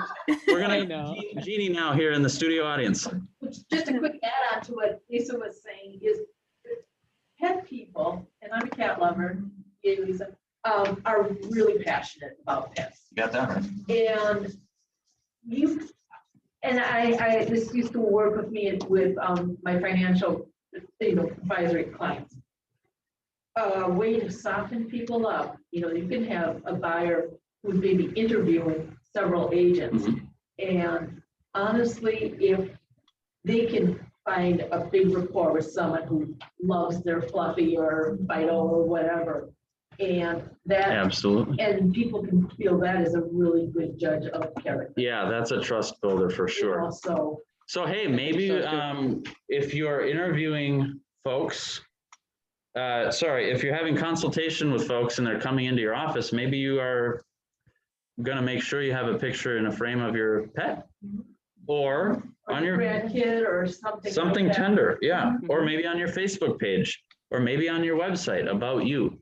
That's a great point. Yeah, because they want to know, like, and trust you. Susie. I did, before I was, like a year ago, I used to take the dog to the dog park when he's a puppy. I had so many in-depth conversations with people, because you see them all the time with the puppies. Like almost daily, you see the same people. Let's just write daily walks. You know, if you go for a daily walk or a bike ride or whatever, and you see the same person a few times, again, that's sort of a casual encounter, but it's a good example of an opportunity that's just sitting there. This is almost like hunting. I'm not a hunter, I'm an animal lover, but I know plenty of people who are, and I respect that. You know, you go out in the woods or whatever, and you're looking for game to harvest. We're doing the exact same thing, only we're not killing them. So that's pretty cool, right? A couple more examples that pop into my head is social media. I mean, man, what a big one. And no matter what degree you use social media, you're out there. You're out there somewhere. So make sure wherever you are out there, you are at least letting people know what you do. But I recommend going much further than that. But unfortunately, we're gonna move along here. The other big one is referrals. And the way we get referrals, which should be considered the lifeblood of our business, is by staying present in people's lives. That's your sphere, staying present in your sphere's lives. Honestly, guys, that's what got me through 2020. My goal for 2020 was 42 transactions closed. And when COVID hit, I thought to myself, oh, shite. We might have to revise this down into the 30s. But I didn't. I said, you know what? I'm going to find a way. And I immediately started to work on that. And we all did. But then the riots broke out, or maybe that's not the best word to use, the uprising. Substitute the word you're most comfortable with there. I'm not going to lie, I protested. That's something that I'm passionate about, is the equal treatment of all humans. So I was out there. And the effect on the city, unfortunately, it turned violent, and there were many buildings burned down and people got hurt. I myself was tear gassed by the police. It's fine. That's the least of the risk I took as a white male. When the riots or the uprising of the protests happened, that was the point where I was like, oh my gosh, our city is in flames. And I revised my goal down to 33. For better or worse, however you look at all that, the effect on real estate in the market from the social upheaval that we had last summer was fairly short. I don't know if that's a good or a bad thing. I can't decide. That's for you to decide. But my original goal was 42 units closed, and I sold exactly 42 units last year. It's just unbelievable. And the whole point of this is that it was my sphere that got me through. So the primary reaction that I and other people had to the difficulty of 2020 was to just make care calls. I have a lot of clients in the Midway. I've sold a ton in the Midway, and the Midway was on fire. Literally, it was a war zone. There were police everywhere in SWAT gear. I mean, if you weren't around and you didn't hear about it, it was like, it looked like something out of Syria in some places, right? You couldn't even see the Midway for 2 days because it was smoke. You wouldn't believe how many care calls I received and made that week. And that actually did lead to business. It wasn't the point of making the calls, but that's what made my 2020. And so I learned a lot through that. If it wasn't for this referrals item from your sphere, people who know, like, and trust you, and repeat clients, I probably would have sold in the 20s. I mean, I got that much business from my sphere last year. And it all came from care. They care about me and I cared about them. So just wanted to share that. That's a huge part of my business. And it should be a priority for you all too, because you don't have to go take out an ad in the paper and pay $400 to the villager and hope someone calls you to get a referral.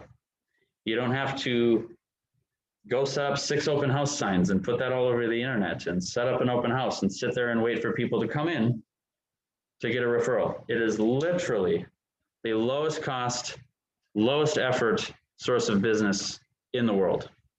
And it comes from people who know, like, and trust you. So cater to those people. Do things like a newsletter. Do write people a random care note. Hey, I was just thinking about you the other day. I saw such and such. I saw that there was a sign on the street corner for a lost cat, and I thought of you, Lisa. What you do up there in the woods with these foster animals is so great. Keep up the good work, Lisa. Thinking about you, Paul. Do randomly drop off a $13 bottle of wine on their doorstep with a little tiny note saying, hey, I appreciate you, and I still think about the deal we did 2 years ago on Warwick Street and that crazy seller we dealt with. Aren't you glad that's over? Take care of Paul. Stuff like that. That's how you stay connected with your sphere, and they will reward you exponentially. And they'll use you later when it's time for them to make a move. So how are we doing? Do we need a little break today? I didn't do any breaks yesterday. Anybody in the studio audience want to take a 5-minute break? Yeah, I'm getting some Yes, nods. yes, Let's yes, do it. please. We will reconvene in 5 minutes sharp.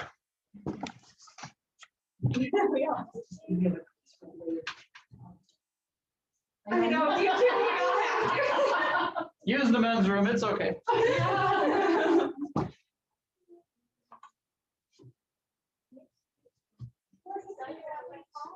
Yeah. Yeah. So, can I serve you first? Yeah. Do you want to 6%? No. I'm struggling. Like, Hope it's not my fault. I have Oh, let me mute this.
Okay, we're back, everybody. We're live here at the Studio KW. We've got, how many people do we have here? 11 participants. A couple of those are staff here at the brokerage on the call. And we've got 4 people in the studio audience today in the conference room. You can't see them, but they can see you on Zoom if you choose to show your voice, or face rather. Let's focus back to basics, people. This is in every Ignite. What is our job? Our job is to grow a business and run it. And like I said yesterday, and maybe other people have said so too, people in our industry end up focusing more on running their business than they do on growing it. I think it might have been Jeannie yesterday or Susie. Someone pointed out yesterday at Ignite that this is a transaction-based business, and it is. When the transaction is over, you get paid, and they're in their house or they've sold their house. So you have to be replacing what you lose, quote unquote. The good thing is that we can keep a string attached to our clients that we've serviced so that they use you in the future. But we're going to focus on growing business today, because the point of this class is how to not only find buyers, but how to close the appointment, get that appointment, get in front of them, and convert them into a client. And on the Odd Couple team that I'm a member of, we like to say client for life. I'm your realtor for life. If you take that mindset, you're not just doing one transaction with the person. In the middle of the transaction, you're thinking about their cousin that they might know who is moving back from Seattle because the cost of living is outrageous there and all their family is here. You're thinking about 3 years down the road when your client, Lisa, is now married and has her second kid on the way or something like that, and they need more space. If you can keep that string attached, you're going to do very, very well because of the momentum you're building with your sphere. But for now, since we have a lot of newer agents just getting started here, we're going to focus on building that clientele. And we have talked about open houses a little bit, and we're going to get into that more.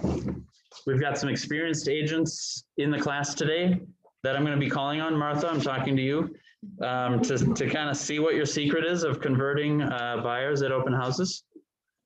But this is just a quick reminder that our job really is more to grow our business and keep feeding our business. Llamaron en la reunión. Chao, papito. Te amo. Excuse me. I'm sorry. Okay, there we go. You're good.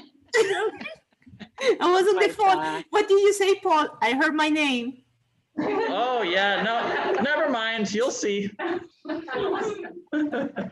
We'll come back to you, Martha, regarding open houses. Don't worry about it. We value you, okay? And your expertise. Okay. So our focus should be on always growing our business, because guess what? You almost can't get too big. There are moments in your career as you expand and grow where you have growing pains and where you reach a certain ceiling. I call it a glass ceiling. I know that that's used in other contexts, but it's a ceiling that you can see through. Oh my gosh, there's so much more up there, but I'm just maxed out. Well, guess what? There's 1,000,001 ways to add leverage in this industry. So you can get as big as you want to get, and you will. If you're good at this, and you've got some skill and personality in this, your sphere is going to reward you with more than you can handle. It might take 2 years if you're very lucky and very good. It might take 20, but that's kind of the pie in the sky, the dream, and it is attainable. This year, my goal is to sell 52 houses. And I know for a fact, based on my experience, that I'm going to lean heavily on my transaction coordinator. And I've already hired a showing assistant. I won't get into the details of that. That could be better in a different course. We got to move forward here. But my showing assistant gets a certain percentage of each deal that we close together. And she starts out with the client from the consult. Before they're even a client, she's there. Because I know that this one is earmarked, I'm going to need help. For whatever reason, it's June and my count is high. And I'm stretching myself a little bit. Well, there she is. So things like that. You could also substitute a showing assistant for a part-time hourly admin person.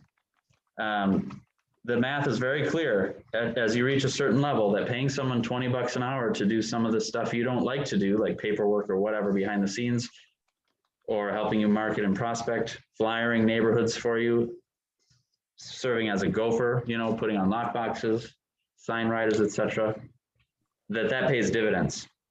But for now, the point I'm trying to make on this narrative that I've run off with, as I do, is that we need to focus on growing our business, whether we're established and successful or not.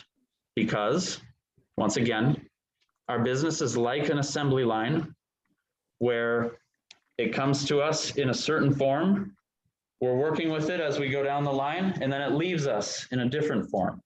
It'll come back. It'll circle back if we do our job. But for now, it's gone for a little while. And so I need to make sure there's always something on the assembly belt coming down the pike after that. And that's what we call our pipeline. So if there's something that you can put on your wall at your office that's going to motivate you in real estate in the right way, it's that your job is to grow your business and keep your pipeline full. Your job is not to actually sell houses and do inspections with clients and talk to lenders and all this other stuff. Your primary job is to keep your pipeline full, okay? And one of the best ways we can do that, Martha, is by holding open houses. I am like Martha in that when I have been reestablishing myself in real estate, open houses have been a secret weapon for me. And the quality of clients I've gained at open houses, actually my last closing on Almond, I listed and sold a house on Almond this year, it just closed. That seller is responsible for 8 closed transactions for me in the last 3 years. She's one of my best clients. And I met her at an open house about 3 years ago. I ended up selling her a house. She's very difficult to work with. She's extremely particular, but she's given me 8 deals and a salt lamp. That was my gift on the last one. She gave me a really cool salt lamp. So as a new agent, open houses are easy compared to other forms of prospecting. They're free. If you like people, they're fun, right?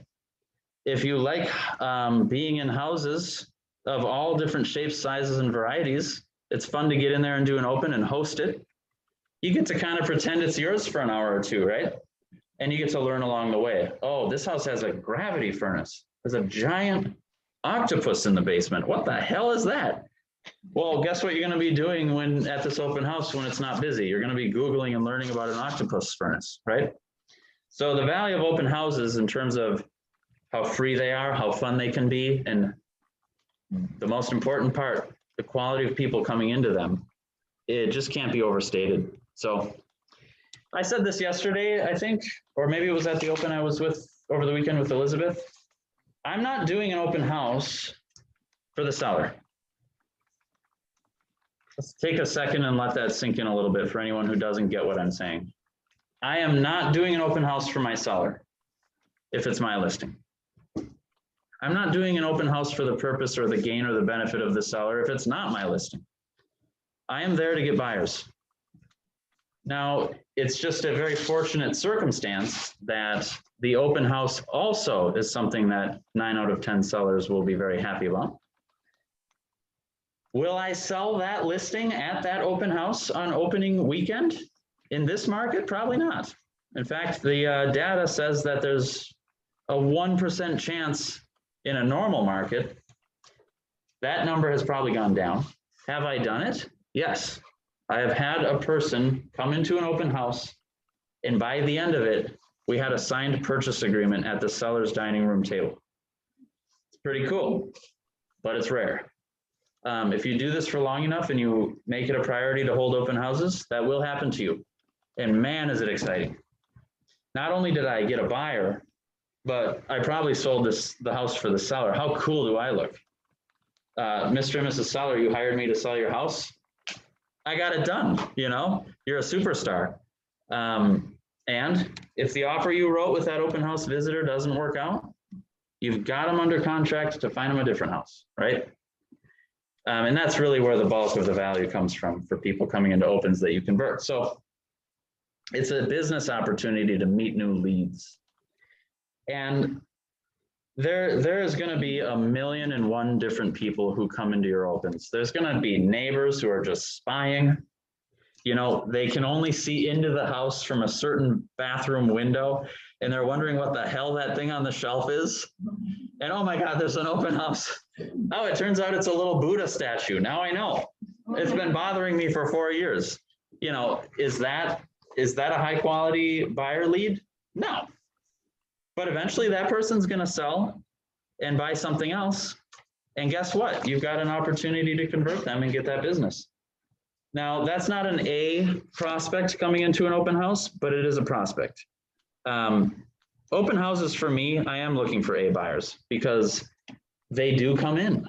I tell you what, I've signed on people right then and there or at the follow-up meeting the next day, many, many times. And sometimes they're from the neighborhood and have a house to sell and they want to upgrade. I just did one in Highland like that at my own listing at an open house. So really, ultimately, it's a business opportunity to meet people, to add them to your database, to drip on them, which is a really disgusting sounding way of just checking in on them, reminding them that you exist so that you come top of mind when they are finally ready to make a move. And it's about the pursuit of people you can drip on and add to your database. But for me, more importantly, it's the pursuit of people who are actively looking for a home to buy. The people who are unrepresented, who are specifically looking right now for a house to buy. And I'm going to wrap this together in with one of the most important things I said earlier, and that is the fact that those people need a realtor. They might not realize it. Most of them do. Maybe they just haven't met one that is compelling enough yet. Maybe they're kind of standoffish and maybe they had a bad experience or heard a bad story about a real estate deal gone bad because of a realtor once upon a time. So they're a little bit standoffish when they're in the open house. I just want to see the house. Okay, we can work with that. But a lot of the people coming into an open are unrepresented and they're A buyers and they're going to buy this year. Okay, so treat everyone who walks in the door like that is what I would say. And like Martha and like me, holding an open house can be your #1 strategy to grow your sphere and get a quick sale, frankly. There's nothing wrong with expecting that to happen. You do enough open houses, right, Martha? You're going to get a quick sale at one of them. You might sit down at that dining room table and write an offer on that house, for crying out loud. Martha, has that happened to you? You know that the first deal, my first listing, I did an open house, and the same day I had the deal. It's not fun. I didn't like it too much, and especially that I didn't have any experience about it, but it's not easy to represent a buyer and seller. So yeah, but that happened to me my first listing. Holy I had the deal. So we're talking, Martha, about something that happens less than 1% of the time, and you're going to go and say that? Oh yeah, my first listing, my first open house, boom, I sold it. Thanks a lot, Yeah. Martha. Thanks a lot. Yeah. No, I'm just kidding. And I do know what you mean about that direct dual agency. It is tough. It is. It is tough. But I'm sure you learned a ton from that. Mm-hmm. And I'm sure you're going to do it a little differently next time. Yeah. Yeah, that's an opportunity that's rife with potential to go sideways. We could get into that, but unfortunately, I am very long-winded and tangential, and we're going to struggle with time. So let's continue with open houses for now. Congratulations on that, Martha. It's pretty exciting. Hey, Paul, I have a question. Yeah. Hi. Hi, everyone. Yeah. My question is, how do you let people know that you are going to have open house soon? And if they have a realtor, it's going to be easy for them to learn when it's going to happen. But if they don't have realtor and if they don't live in the similar neighborhood, how they are going to know that there's going to be open house in the specific date? Yeah, in the market, how it works? Yep, so for me and my team, we have a protocol that we follow. Nothing too earth shattering, but maybe something you haven't thought of. If our open house is in our farm area, which is basically Highland, Mac Groveland, Miriam Park, and the Midway. That's the bulk of our business. If we're doing an open house in those areas, which most of them are, we have to follow a certain protocol. We have to have made, one of our executive assistants does it, a flyer with an invite and open house notification. Basically, the flyer says, hi, you are invited to this brand new listing at 1735 Selby Avenue, open house Saturday, 10 to noon, come on by. And then it's got all my info at the bottom, and it's a color flyer. 100 of those need to be hand delivered by Wednesday before the open house weekend. The other thing that needs to happen before Wednesday is a sign rider needs to be put up on that listing sign. It's just that classic metal rectangle that says open house Saturday, noon to 2. Okay. Okay. The other thing that needs to happen by Wednesday is the listing needs to be updated with the open house. That's through the MLS. And luckily for us, that shoots out to all the other IDX feeder sites. So your open house should be everywhere by the weekend, even though a lot of those sites are delayed. That's why we have a Wednesday deadline on these things. And then finally, on the day of the open house, never mind the stuff that we have to do inside the houses in terms of protocol. We are required on our team to set out at least 6 signs. Okay. Now, our farm area is core metro, it's core St. Paul. So there's always busy intersections near every house. But at least 6 signs out there, and that doesn't include in the front yard. Now, I have in the past been encouraged by my team leader, Shane Montoya, to door knock in advance. On those same 100 doors I would have flyered, don't just flyer them, door knock them. And I don't really have a script memorized verbatim for that, but I'll just do it right now. Hi, Mr. Seller, my name's Paul. No, Mr. Seller. Hi, my name's Paul, and I'm a realtor. You may have noticed just down the street at 1435 Selby, there's a sign in the yard with my name on it. I just listed that house for sale, and I wanted to invite you to the open house we're having Saturday from noon to 2. And you do that while you hand them the flyer. Okay. And here's what you usually get. Oh, okay. Oh, okay. By the way, do you happen to know of anyone who might be interested in this house? We just listed it. It's a fresh opportunity. Well, so-and-so down the road said their cousin was blah, blah, blah, blah, right? So there you go. There's some leads right there. And you do that to 100 houses on the street or right behind or right aside the actual open house. By the way, it doesn't matter if you're the listing agent.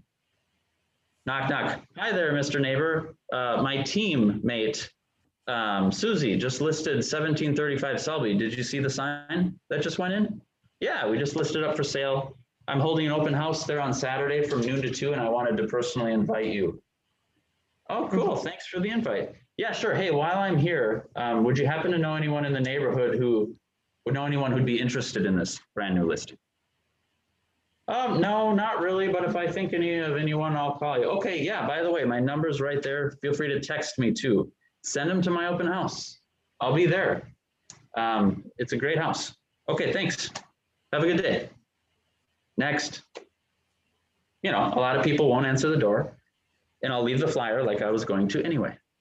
Now, here's the other thing that happens from that. You might actually get the person who answered the door who has 0 interest and knows no one looking to buy that house, but they're secretly considering selling theirs.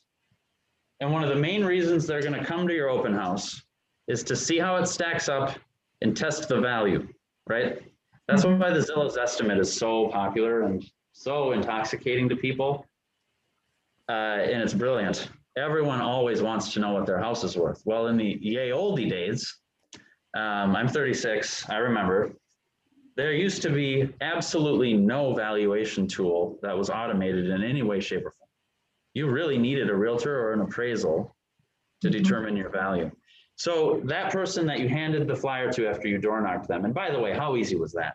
Come on. Do you think anyone's gonna, you know, sweep me away with a broom? Get out of here, scat, scram. No, if they come to the door, they're at least somewhat curious about me. And that little silly script I did was so friendly, and I'm just inviting them to come see a house they've driven by 18,000 times, right? So some of those people who I meet at their door, just down the block from the listing, are gonna come to the open house.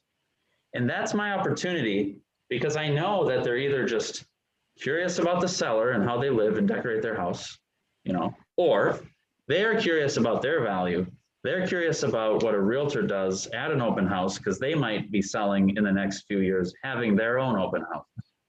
And in that way, whether they realize it or not, there's a degree of their psyche that is interviewing you. So that's got to be a great lead source if you do it. I have not done it as much as I should. I intend to do more of that this year. By the way, guys, I set a goal for myself that I'm tracking of 50 open houses this year. Wow. And I can't remember for sure, but I think my goal from those 50 opens is to close 12 deals off of them. Okay? Hey, Paul. Yeah. I've shared this before in this group, but just something for people to think about as they're hosting opens. Like, I'm one of those people that goes around my neighborhood and goes to every open house. I've done it for like 20 years. I met Jane Conkey at an open house while I was in real estate school, and she's now my upline. You know, business comes in all kinds of different ways. Yeah. You make a great point, Beth. So Jane Conkey is a teammate on the Odd Couple team. She is blowing up, isn't she? I think she'll probably sell 50 houses this year. She'll probably be top producer on our team this year. If I had to place a bet, it would be her. And I've been top producer on our team with less volume than I think she'll do this year. So Jane you went to an open house that Jane was hosting probably in the Midway? Yes, sir. Got it. And look what Jane did. She got Beth in her downline because she made such a good impression about Keller Williams. So what that means for anyone who doesn't know, pardon me, is that Beth, to some degree, was recruited or given credit for Jane recruiting her. And Beth named Jane as one of the primary reasons why she joined KW. So now Jane has a bit of residual income based on Beth's production. That's part of what makes Keller Williams unique. So Jane didn't get a sale out of you, Beth, but your presence at her open house did enrich her life in many ways.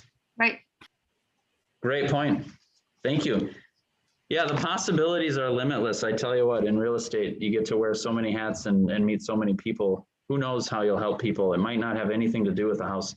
You might help launch someone's career, right? And they might go on to do great things in real estate. All right, so let's break down an open house, people. We're going to prepare for an open house. Write this down. Preparation. We just had a question from the audience on this. We're going to market the open house. And then we're going to connect with visitors to the open house. And then we're going to lead, cultivate, follow up, and convert. So we're going to cultivate those leads we get at the open. We're going to follow up with them. And by golly, we're going to convert them. How does that sound? It's great. All right. So once again, I should write that down. We're going to prep, we're going to market, we're going to connect, we're going to convert.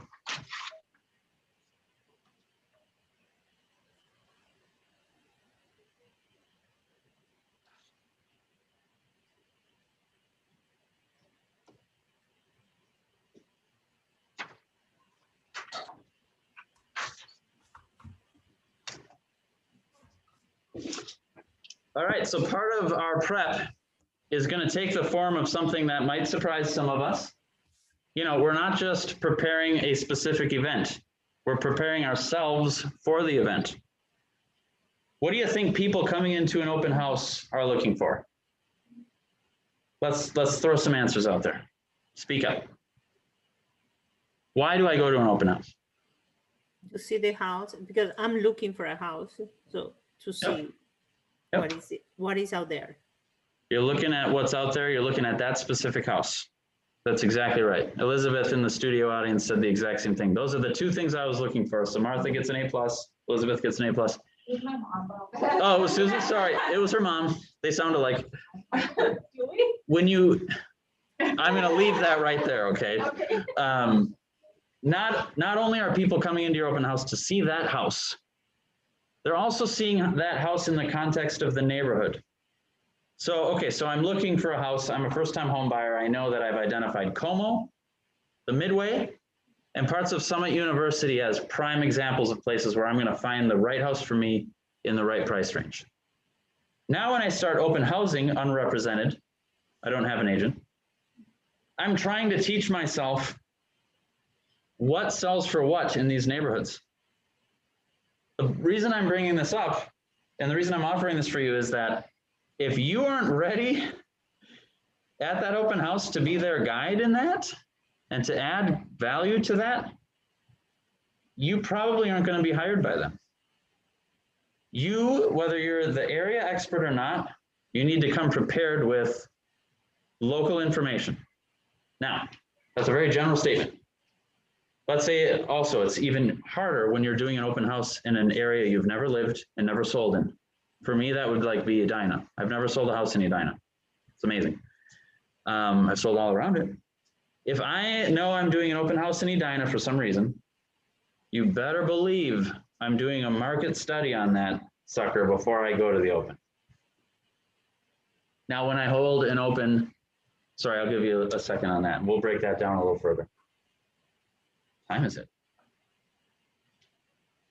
Goodness gracious, 3 p.m. Boy, I'm long-winded, so sorry. If I'm doing an open house in Edina and I'm telling you come prepared because you don't know the area as well as others. What I mean is I'm going to look at, so it's March 4th, 2021. So what I'm going to do is probably run Jan 1, 2021 through March 1, 2021.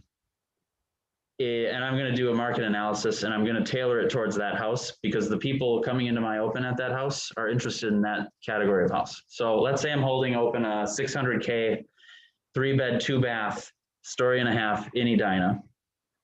It was built in the 40s. There's tons of those, right? I'm going to run a market analysis January 1 through March 1 of similar homes. I'm going to do a CMA. And the ones that are really comparable to my subject property that I'm holding open, I'm going to have them up on my computer during the open so that I can, and I'm going to look at them before the open. I'm going to go through all the photos, see what they sold for versus what they were listed for. So that when someone comes in who's been open housing in Edina for the last 6 months, they don't know more than me, hopefully. And by the way, you might want to go back later than Jan 1. You might want to go the last trailing year, 2020 was so crazy. You might want more context. You might even go back further than a year. So this can help answer questions that other people have about, oh, did you see so-and-so 5926 Knox Avenue sold 3 months ago for blah, blah, blah. Yes, actually, I was just looking at that secretly before this open house so that I could prepare for this. Happens all the time where you get questions like that. And by the way, I think this house that I'm holding open, Mr. Potential Buyer at my open house, is better than the one on Knox because this one has a half bath in a dormer upstairs. That other one, you had to go all the way downstairs to use the bathroom. And guess what? They're the same price. I think this one's a better deal for that alone. So it's for credibility and it's for specific talking points too. Now, are you going to know everything about every comp that's sold in the neighborhood for the last year? Absolutely not. but luckily no one's going to expect you to. The way that that conversation happens is exactly like I just role played in a little hypothetical. Did you see so-and-so Knox Avenue? Yes. And I'm going to speak to it a little bit with you. Okay. And then it moves on to the next thing. Every single time it moves on to the next thing. And I've just passed a little test for this person who's secretly potentially interviewing me to become their realtor. So let's recap that. We're gonna prep for our open house. We're gonna prep ourselves and the property. And I just spoke to the things that our team does in our farm. We do a little less, but not a ton less for open houses outside of our farm. If I can do it, I will almost always flyer 50 to 100 surrounding homes with that invite. Because I know that by doing that, I'm going to really dazzle my seller. This is something I do for my seller to drive more bodies through that house to create a higher likelihood for a massive bidding war for you, Mr. and Mrs. Seller. Does that sound like something that'd be valuable to you? Yes, it does. I can tell you, Mr. and Mrs. Sellers, that not a lot of realtors will actually do that. And that's part of my 6% that I earn for you. It satiates and reassures my sellers, and it really wows them, which means they're more likely to use me in the future. And it's going to drive more neighbors who are unrepresented into the home that I could convert into clients. Okay. So we're prepping the listing. We're make sure it's all over the MLS, all over the internet. We're getting a sign writer on. We're flyering the neighborhood. We're doing all these prep things. Of course, we just went into marketing there too. Just putting it on the MLS as an open is marketing. And that's huge because it feeds all the other sites. And then we're going to actually host the open house. So part of prep is knowing and being prepared for the type of questions you're going to receive at the open house. So let's do a little interactive thing. And let's pretend we're all potential buyers going into this hypothetical Edina open house that I'm hosting. What kind of questions do you think you're going to get out there from people coming through the open? Come on, speak up. Let's do it. Anybody? How much interest has there been in the house? Yep, it's a really good one. Jeannie said, how much interest have you had in the house? Go ahead, Janet. People make questions like, is there any offer already? You know, how old is the roof? Stuff like that. Yeah, and the first two things we've come up with as a group here is kind of tied to the incredible sellers market we're in, right? How many offers do you have? Has there been a ton of interest? Those are kind of like anxiety level things that, like, what they're really asking is, do I have a chance here, right? Which is kind of sad. But we're going to assume that, yes, they have a chance. We're doing the first open house on Saturday. The house was just listed Friday. So let's keep this rolling. What other questions are we going to get at an open house?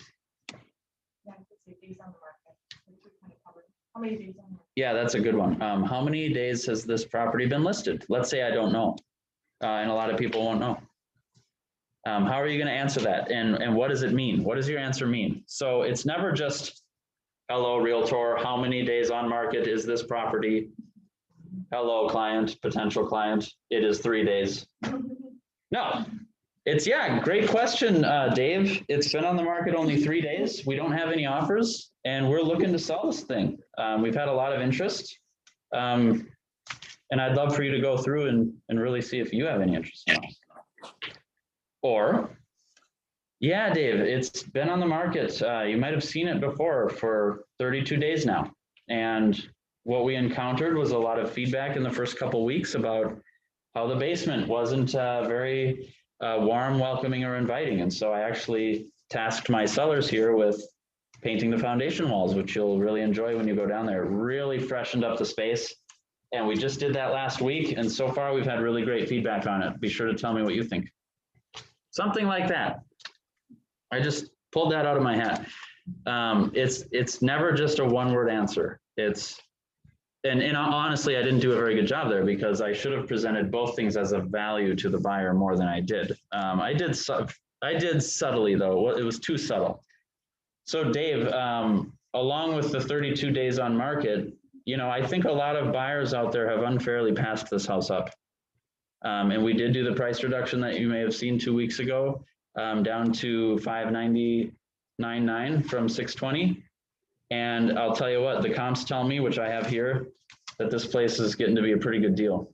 So take a look and let me know what you think. And then I'll reconvene with them later. Just a quick little imaginary role play there. So that was all from days on market. Don't just say the answer.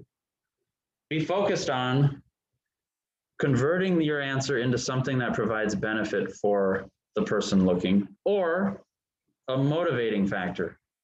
Yeah, Dave, it was just listed Friday, so technically we're 2 days on market. The interest has been high. Properties like this in this neighborhood are selling really quick. So if you have any interest whatsoever, I'll check in with you later and I'll tell you a couple really cool tricks that I've used to win in multiple offers for my clients. How does that sound? Great, cool, right? And I have those tricks ready to go. I could pull them out of my hat right now, but we're gonna keep moving along. So you're in the information business is kind of what you're seeing here. And a person doesn't go into an open house typically just to see that house. That does happen, but they're still, if they're unrepresented, they're still presenting an opportunity to you. And one of the ways that you can capitalize on that opportunity is by doing what we've been talking about for the last 8 minutes here, is preparing yourself for the open house, knowing the market, knowing what else is out there. Say, Dave, I'm sorry, we've already got 6 offers on the table. Sounds like that's a little too quick for you, but guess what? I happen to know of a coming soon up on Knox that's got some similarities to this one. And I'd be happy to show that to you. I think it comes on next Friday. What do you say I book an appointment right now for Friday at 7 and I show you that one? What do you say, Dave? Oh my gosh, you'd be willing to do that for me? 100%. And I'll book it. I'll whip out my phone and say, okay, oh, 7 doesn't work for you, Dave? How about Saturday at 10 a.m.? Sweet. I'm putting it in my calendar. I'm making the showing request right in front of him. Okay, 10 a.m. is booked, Dave. Awesome.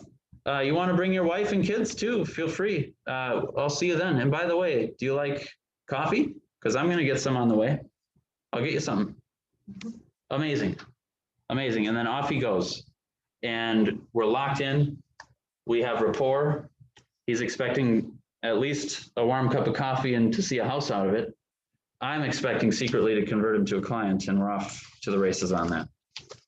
Anybody want to add anything to this idea of preparing yourself for the open house? Any other ways you can think of doing that?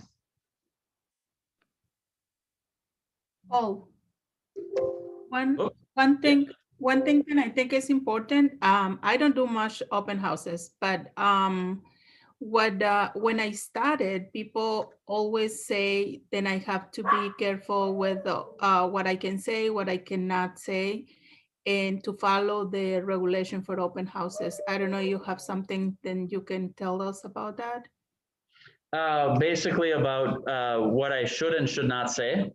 Yes, and what the documents we have to have ready in the property, so then we can follow the standards, ethical standards for open houses.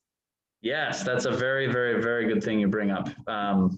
So, and this ties right into prep, which is why you're bringing it up. So Minnesota state law says that at first substantive contact, we need to do what? Agency. That's right. We need to go over a document that is, you know, shortened to agency.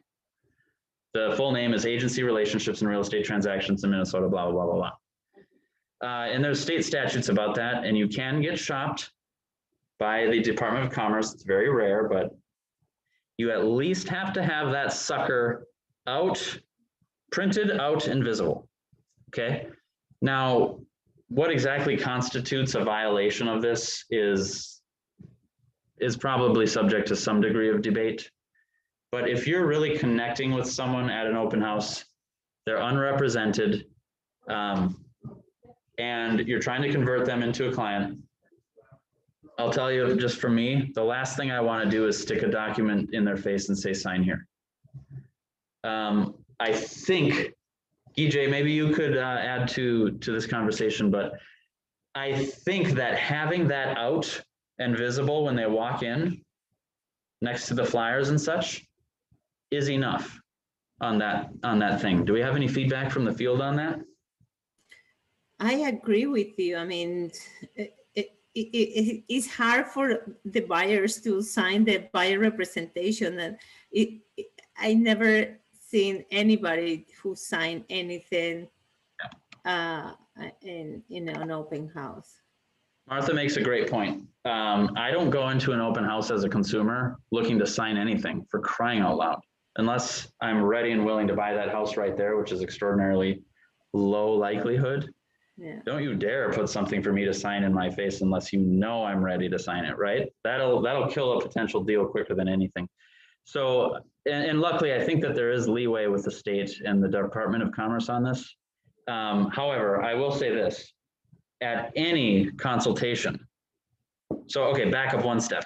My goal personally in doing an open house is not to have them sign on as a client at the open house. I would be really weird to think that, in my opinion. My goal is to close them on a future appointment, preferably soon, while the energy is good. When I close them on that appointment, which can be at my office, it's usually at a Dunn Brothers or at a happy hour, because that's how I roll.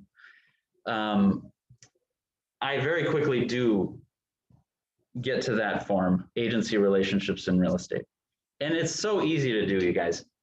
Hey, Alex, Minnesota state law says I have to get a silly little disclosure out of the way because they perceive a difference in our awareness of how this all works. I'm licensed, you're not.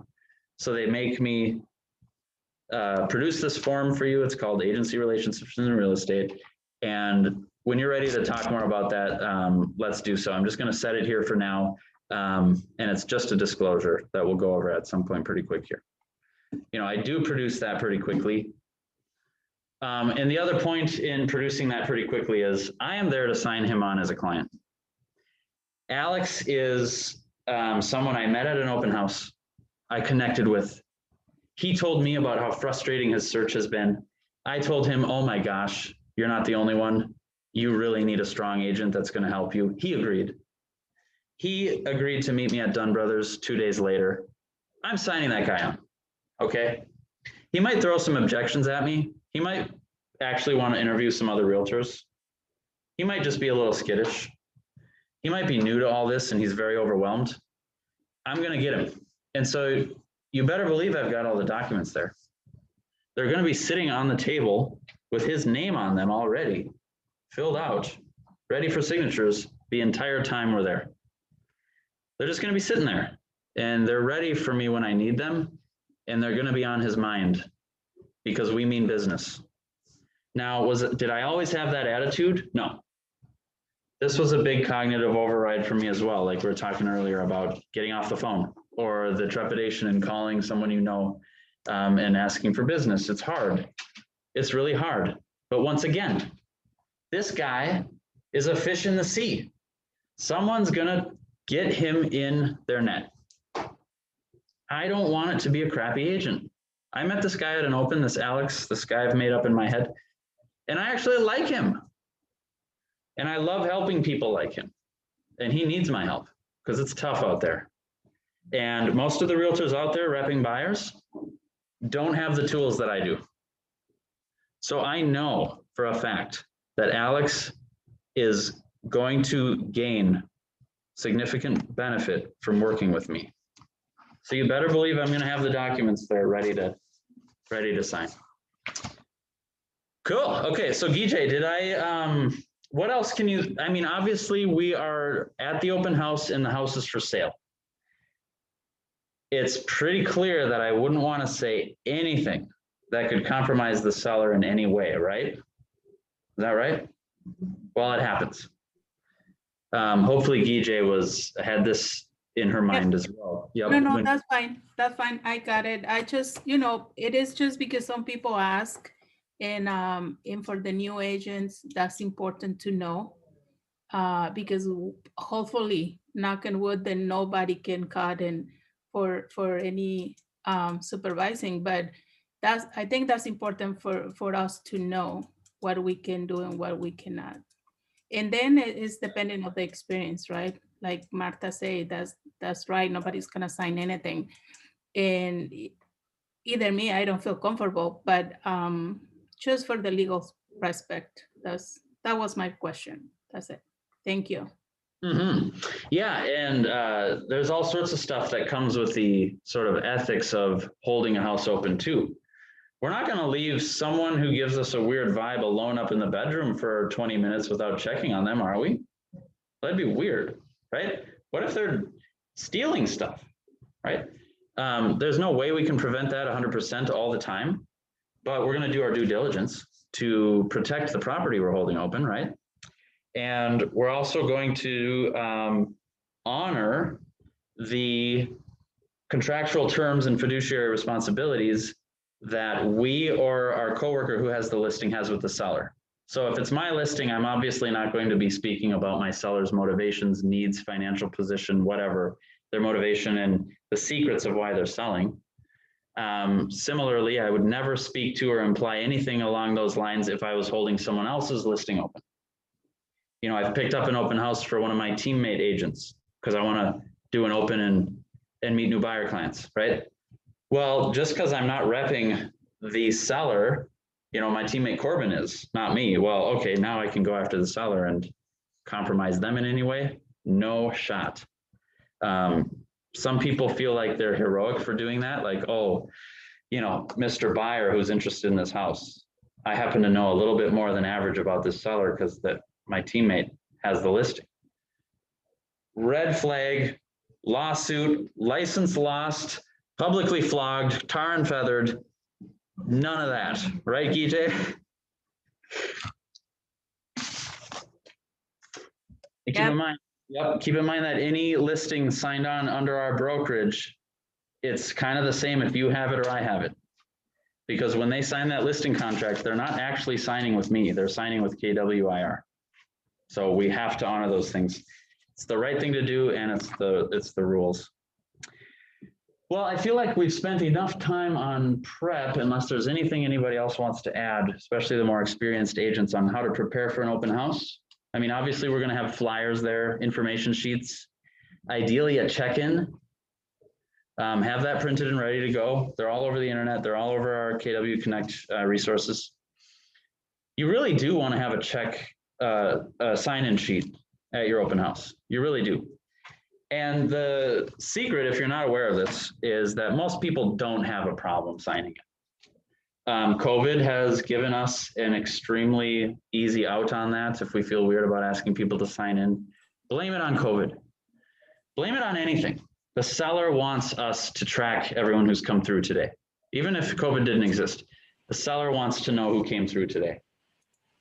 And by the way, at the moment of sign-in, when they're required to do that, you learn pretty quick who the neighbors are. Yeah. Oh crap, okay, well, we just lived down the street and we just wanted to come see the house. That's fine, come on in. And the seller doesn't mind, sign in, it's fine. But you're not getting into my open without signing in. I came here, I did a lot of prep, and this is my open house. And if you want to come in and see the house, which is why you're here at the front door, sorry, you gotta sign in. It's not a big deal. How do you make them sign, you know, in a nice way, obviously? How do you make them sign? Exactly what I just said. I literally have it at the front door. And 90% of the time during the open, I'm in the proximity of the front door. So let's say I'm over here chatting with Alan and Susie, and we're having a great rapport, and someone's coming in the front door. Excuse me, oh, feel free to tour the house. I'll be right back. I gotta check these guys in. I gotta check these guys in. Hi, I'm Paul. Welcome to the open house. Thank you for coming. I've got a great house here, but first, if you wouldn't mind signing in, and then we'll get you in here. Thank you so much. Oh, well, we don't really feel like blah, blah, blah. No worries. Nobody's gonna harass you. You're not gonna go on any lists. And if it makes you more comfortable, leave your phone number off of that. Okay. You know, 9 out of 10 objections I get or hesitation, oh, we don't really want to sign in. I get through by doing exactly that. Oh, no, it's no big deal. No one's going to be calling you. You're not going to go on any lists. And if you want to, just put your email address on there. No big deal. Awesome. Cool. Great. And then they get access to the house, which is why they're there. Okay. Sound good? Yeah. Hey, Paul, one question. Yeah. Could you show us where are those documents in the comments that is going to be helpful during the open house time? How can we see those, those forms from the comments? Hang on one sec here. I gotta pull up the chat. Are you saying that there's things in the chat for us? No, I'm just asking a question. I have not wrote anything to the chat. Oh, okay. So what other documents do we want to have at the open house? Yes, like you said, sign-in sheets. Yep. Or check-in sheet, which type of sheet? And is there an example that you can share with us from the comments bar? Yeah, they are out there. I think they're in KW Connect resources and probably Command as well. But what I've done when I've been in a huge hurry and I can't find it, by the way, I have a stack of these pre-printed on my desk at the office at all times. But a couple of times I've been in a hurry and I didn't realize I had run out. So rather than build one or go in a million different places, you can just Google open house check-in sheet free. And there's a ton of them. Okay, cool. It's just name, email, phone. Are you working with an agent usually? Okay. I don't like having the check-in sheet say if they're working with an agent or not. I want to overcome that. If they check in and they sign the check-in sheet and they say working with an agent because it's there, now it's in writing. And according to our code of conduct, I'm not supposed to try to pick them up as a client. So every single person who comes into my open could check that and lie, because they do. God bless them. I've been there, you know. That's good. Good idea. I want to leave that off so that I can overcome it, because guess what, you guys? Speak up if you've had this too, if you've held opens and run into this. Are you working with an agent? Yes. Oh, maybe I know them. Can I ask their name? Well, I'm not actually working directly with them, but I know them and I like them. Hello, Carrie. Hi. No, that's fine. We've just been graced with the presence of another one of our fearless leaders and people here at KWIR. So I'm going to fast forward a little bit. We've spent a good amount of time on prep. The key things are prep the open itself and prep yourself. Arm yourself with knowledge and local market stats and what has sold recently in the neighborhood so that you appear to be the expert. And by the way, if you're really active in a certain neighborhood, you don't have to run any data. It's already going to be in your head. And you know what? That house that just sold that's comparable to this one 3 months ago down on Van Buren, I sold it. Or, yeah, I showed that house to my buyer and I really didn't, we didn't so much like the backyard, what have you. All right, step 2. How are we doing, everyone? Anybody need a break? I say no. We'll come back to that in a little bit here. We're going to run short for time because I'm got so much hot air. Number 2, according to our guide, is qualify and schedule buyers for the consult. Okay, so what was step 1 here? And by the way, I don't mean to neglect your handouts. Your handouts are very short on this one. So it's the first one is find buyers. We went through those stats. Oh, one of the ones we didn't cover is that 51% as of 2019, 51% of buyers visited an open as a way to search for homes. Incredible. So the purpose of an open house is to satiate the seller, yes, but our real purpose should be, of course, as we've covered, to meet new people, to add to our database, and try to pick up clients, right? It's part of lead gen. It's a great lead gen opportunity, and it's also fun. It really is. Once we've sort of cast our net and captured some leads, it's time to qualify them, and eventually cultivate and sign them on. So what do we mean by qualifying buyers? Anybody want to speak to that? What do you think it means when we're qualifying a buyer lead?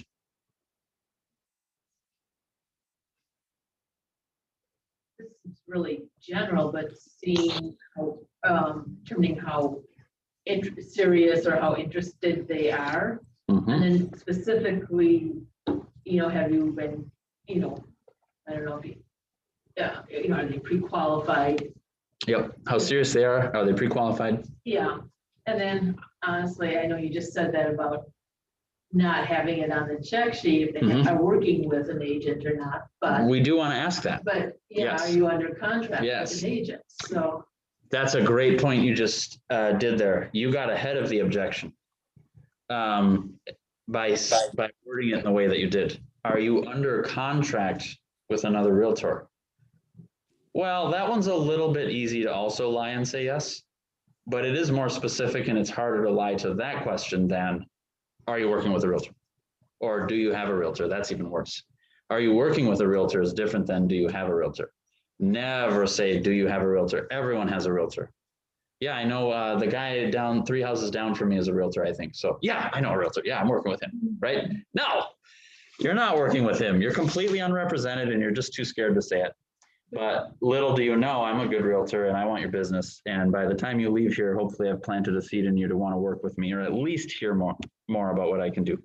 So Jeannie very rightfully said that what we're looking to do in terms of qualifying a buyer lead is establish their motivation, their level of motivation. So if they're a neighbor visiting your open house, just snooping around, obviously they're not a very motivated buyer. And if I've got 3 other parties in my open house and the neighbor who's just poking around, hopefully I can quickly qualify the neighbor that I'm spending time on, learn they're a dud, and then get to a more motivated prospect in the house, right?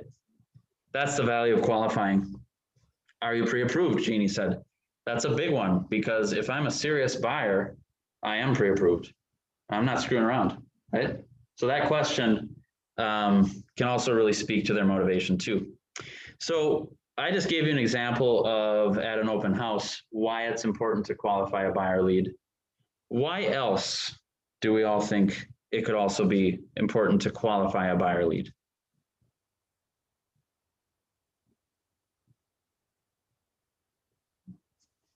Calling on Elizabeth. Why do I care, Elizabeth? It's okay. Why do I care to spend any time at all on qualifying a buyer? What does it mean to me? I was gonna say the same thing you said. But I feel like it helps you direct your conversation. Yeah, phenomenal. Yep. So if anyone didn't hear that, Elizabeth said it helps you direct your conversation. Every single thing a buyer lead says to us at an open or afterwards is a clue. And the clues that we're gathering help us solve the puzzle on their behalf. So they have a need. They want to buy a house. You're the guide. They're the hero. And we're going to gather clues from them to set them on the right path. So think of yourself like Yoda. You're not Luke. You're not the hero. You're Yoda. You're guiding the hero. If you can keep that in your mind the whole way through, you're going to really retain clients.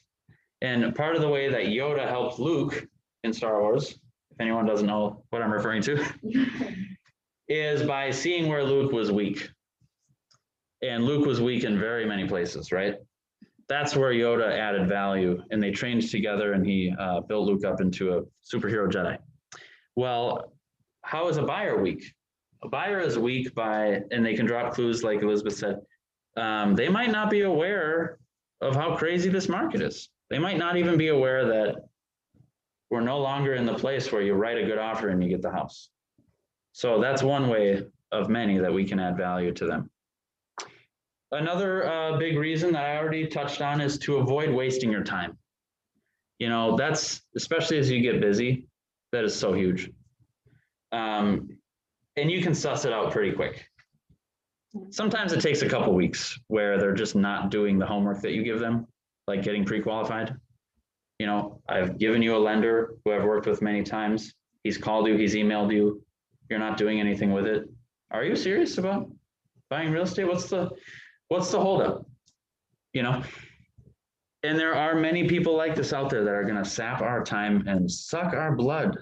And the time that you spend spinning your wheels on them, you could have closed 2 deals with real buyers, right? Here's the other reason why people can suck your time up and why you might want to qualify them. They might actually have a realtor they're thinking about working with, and they might have no intention of working with you, but they're kind of picking your brain to see about their realtor, who they're going to use. Now, I would argue that that's an opportunity to earn their business, that that's a door that's been open to crack. But people do, you know, kind of waste our time knowing full well that they're not going to use you. And that's part of the challenge of qualifying them. Do I actually have a chance here? And I like to say that actions speak louder than words on that one. If somebody's actually willing to sit you down and have a true buyer consult with you, this might be part of Gabby's thing that we role played earlier, talked about. If they're actually willing to sit down across the table from you and hear your buyer consult and be asked a million questions by you and do that, then they're real. But if you're spinning your wheels and they're just not committing to that, something's up. Something's up. It could be something else, but maybe it's that they already have another realtor they're going to use and they're going to waste your time. And then finally, another example is they might actually have a house to sell and they're just kind of using you for a different second opinion on things. They might not even be a real buyer in an extreme case. They might have a house up the road that they've already got signed on with Edina Realty.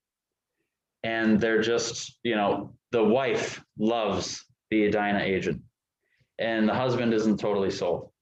So he's out going to open houses on Saturday, meeting other agents, picking their brains to kind of either use against the agent they've chosen or find comfort in their decision. That happens a lot too, if you can believe that. Any thoughts or feedback on that? Could it be used as a qualifying the buyer though, to work into, you know, value added? Oh, you're not pre-qualified? Well, you know, I can refer you to some lenders or something like that. Absolutely. So it's not just saving your time and saving yourself from being sucked dry by someone who's never going to work with you. It's also listening to what they say as clues to better serve them. Yep. And to create further opportunities for them too. Is that kind of what you, yeah, because they might not tell me anything about whether they're pre-qualified or not until I directly ask them. So by asking a buyer lead at your open house, are you pre-approved or pre-qualified with a lender? You're not just sussing out how motivated and how serious they are. You're also setting up a sequence of events to get them signed on as a client and add value. Yeah, that's a very good point. Well, great. So that's kind of qualifying buyers. And believe me, you'll find if you don't do this with diligence, you'll end up wasting your time and eventually firing them. That's no fun, right? But check this out. Another 2014 National Association of Realtors stat. No, I'm going to ask this as a question. In 2014, NAR, National Association of Realtors, surveyed home buyers and sellers, and they asked them the question, how many realtors did you interview before you signed on with a realtor? And so, of course, it's a percentage. How many people who signed on with a realtor interviewed other realtors? Do we have any guesses?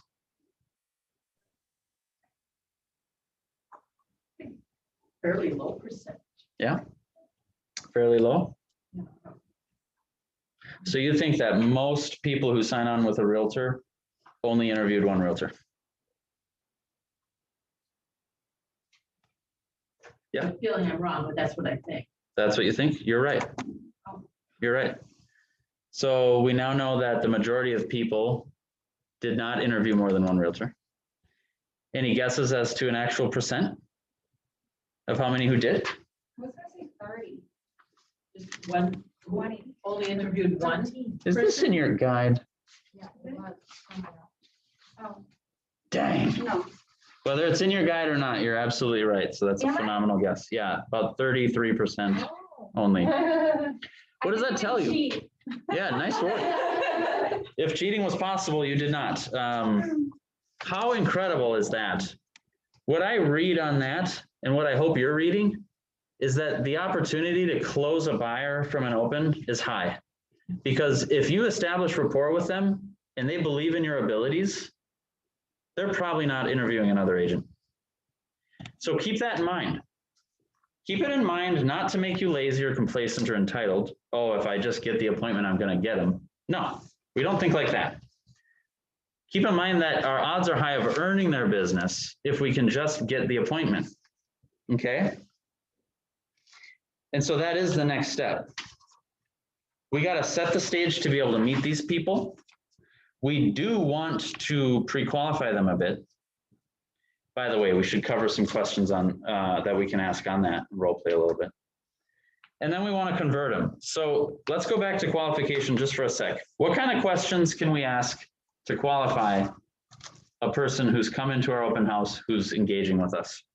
Well, we already covered one of the big ones, which is, oh, do you have a pre-approval or a pre-qualification from any lender on this, or are you paying cash? You know, that's kind of a funny lead-in icebreaker. Are you paying cash, or have you talked to a lender to help buy a house? Oh, I wish I was had 400 grand, you know, like, so that's a big one. Can we poll the audience and think of any others? You know, are you working with an agent is another big one that you want to get out of the way early on, or are you under contract? One is how long are you been looking for? If they just started or they've been looking for a month on. Yep. That's a good one, Martha. Why is that one valuable? Okay, so let me go. How long you've been looking for? Because that way you know that they just didn't start it. Some of them just say, I just start looking. So it's not that we're serious right now. We just start looking.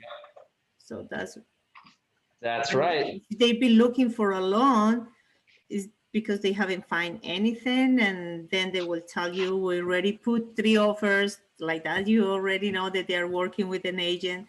So it's just start asking them questions and questions. Yep. And it's so important to figure out if they're an A buyer, a B buyer, or a C buyer. A C buyer is just kind of ambient.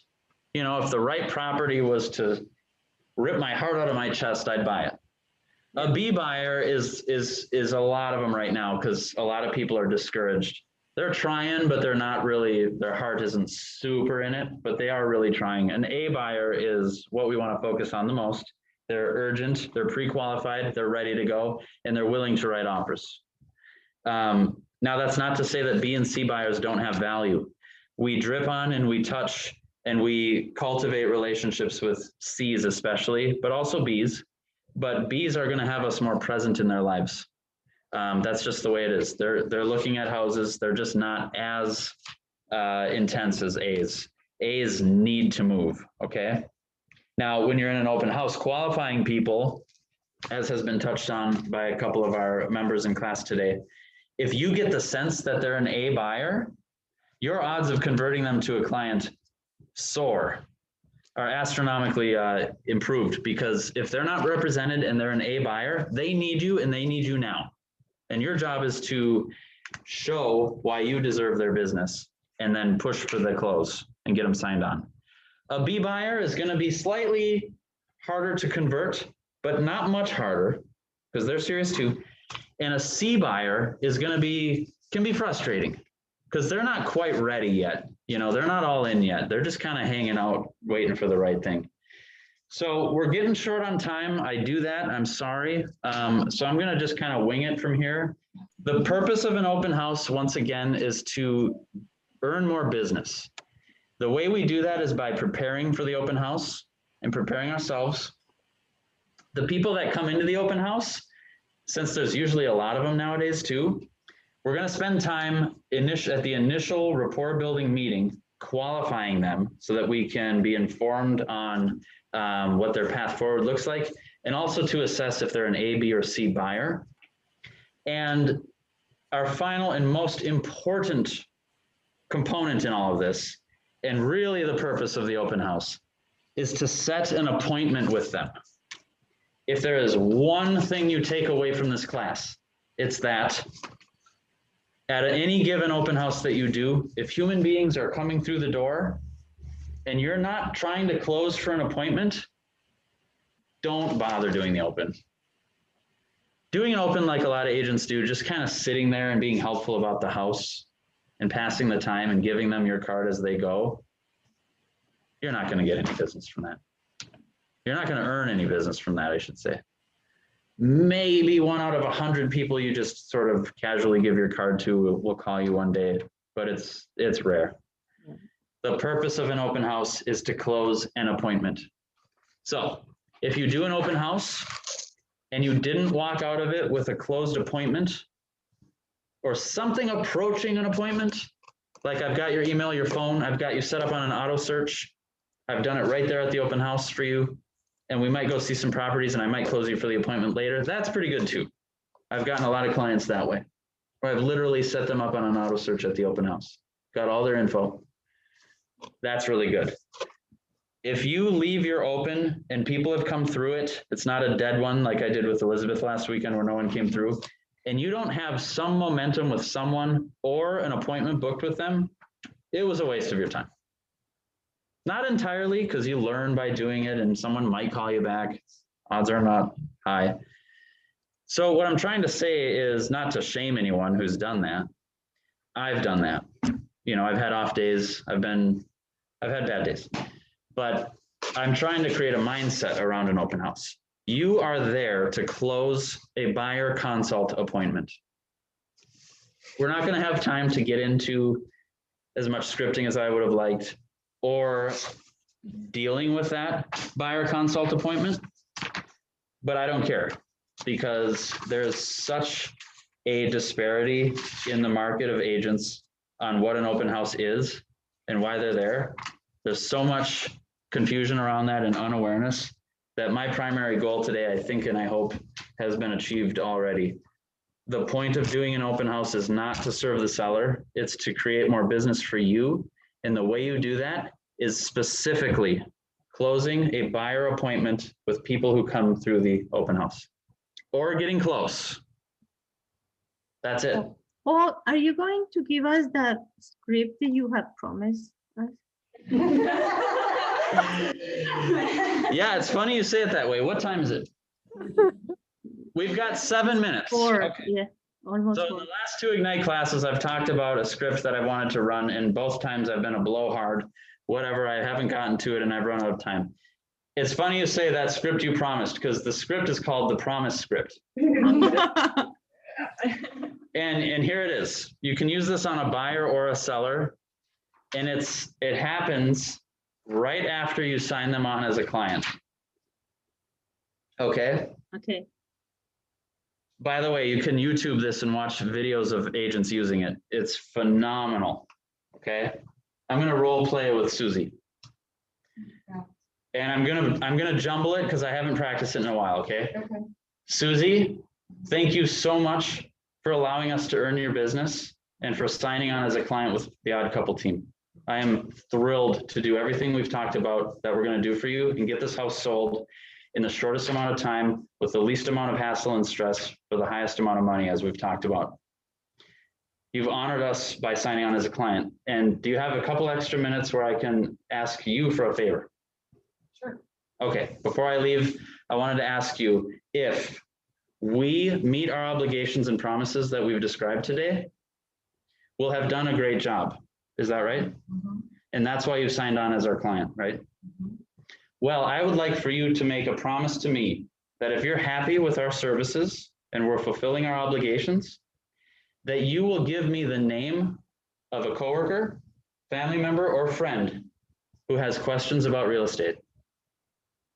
And if we get to the closing of this property and we're wrapping this deal up and we've done everything great, and I haven't received a name of someone from your sphere that I could help, I'll have to assume I did a bad job. Does that make sense, Susie? Okay, so you're gonna find that you know a lot of people who need help with real estate as we go on this journey together. And all I want is one name of someone I could help. And I'm not gonna expect much.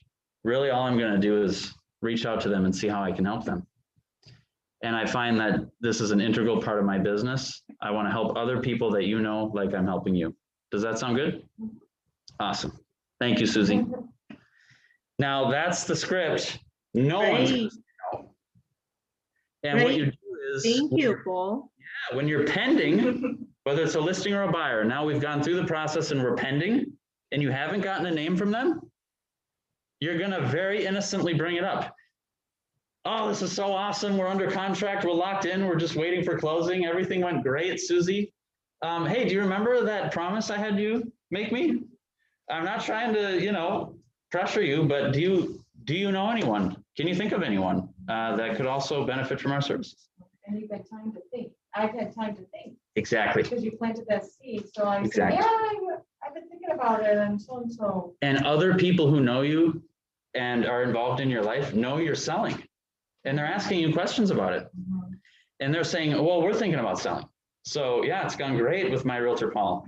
And then that's the name I get. Now, let's say that again during pending, when I casually remind you of it, there's still no name. Okay, well, really think about it, okay? Because I'm going to ask you at the closing table when I give you a closing gift, okay?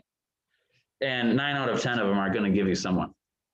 So that's the promise script, and it's a way of ensuring that this deal doesn't end here. And it's particularly useful on the more introverted private clients that you'll work with, who aren't always thinking about networking and connecting people. That's not everyone's forte, and that's fine. So what you're doing is training them and reminding them on that you kind of expect that from them. And I want to help your friends and family like I've helped you. I've done a great job for you, right, Gabby? Well, let's make sure that your friends don't end up in the hands of a bad realtor. That's it, you guys. I'm going to end it there. Thank you for, we didn't have to call anyone because I Thank rambled. God. Thank you, Paul. You got out of this one scot-free, didn't you? Thank you, Paul. Thank you so much. Bye, everybody. Thanks, Martha. You're great. Thank you. Thank you, Thanks, Paul. DJ. Thanks, everyone. Bye. Thank you, Paul. Yeah. Thank you. That was great. See ya. See you next week. I'm doing one, let's see, I think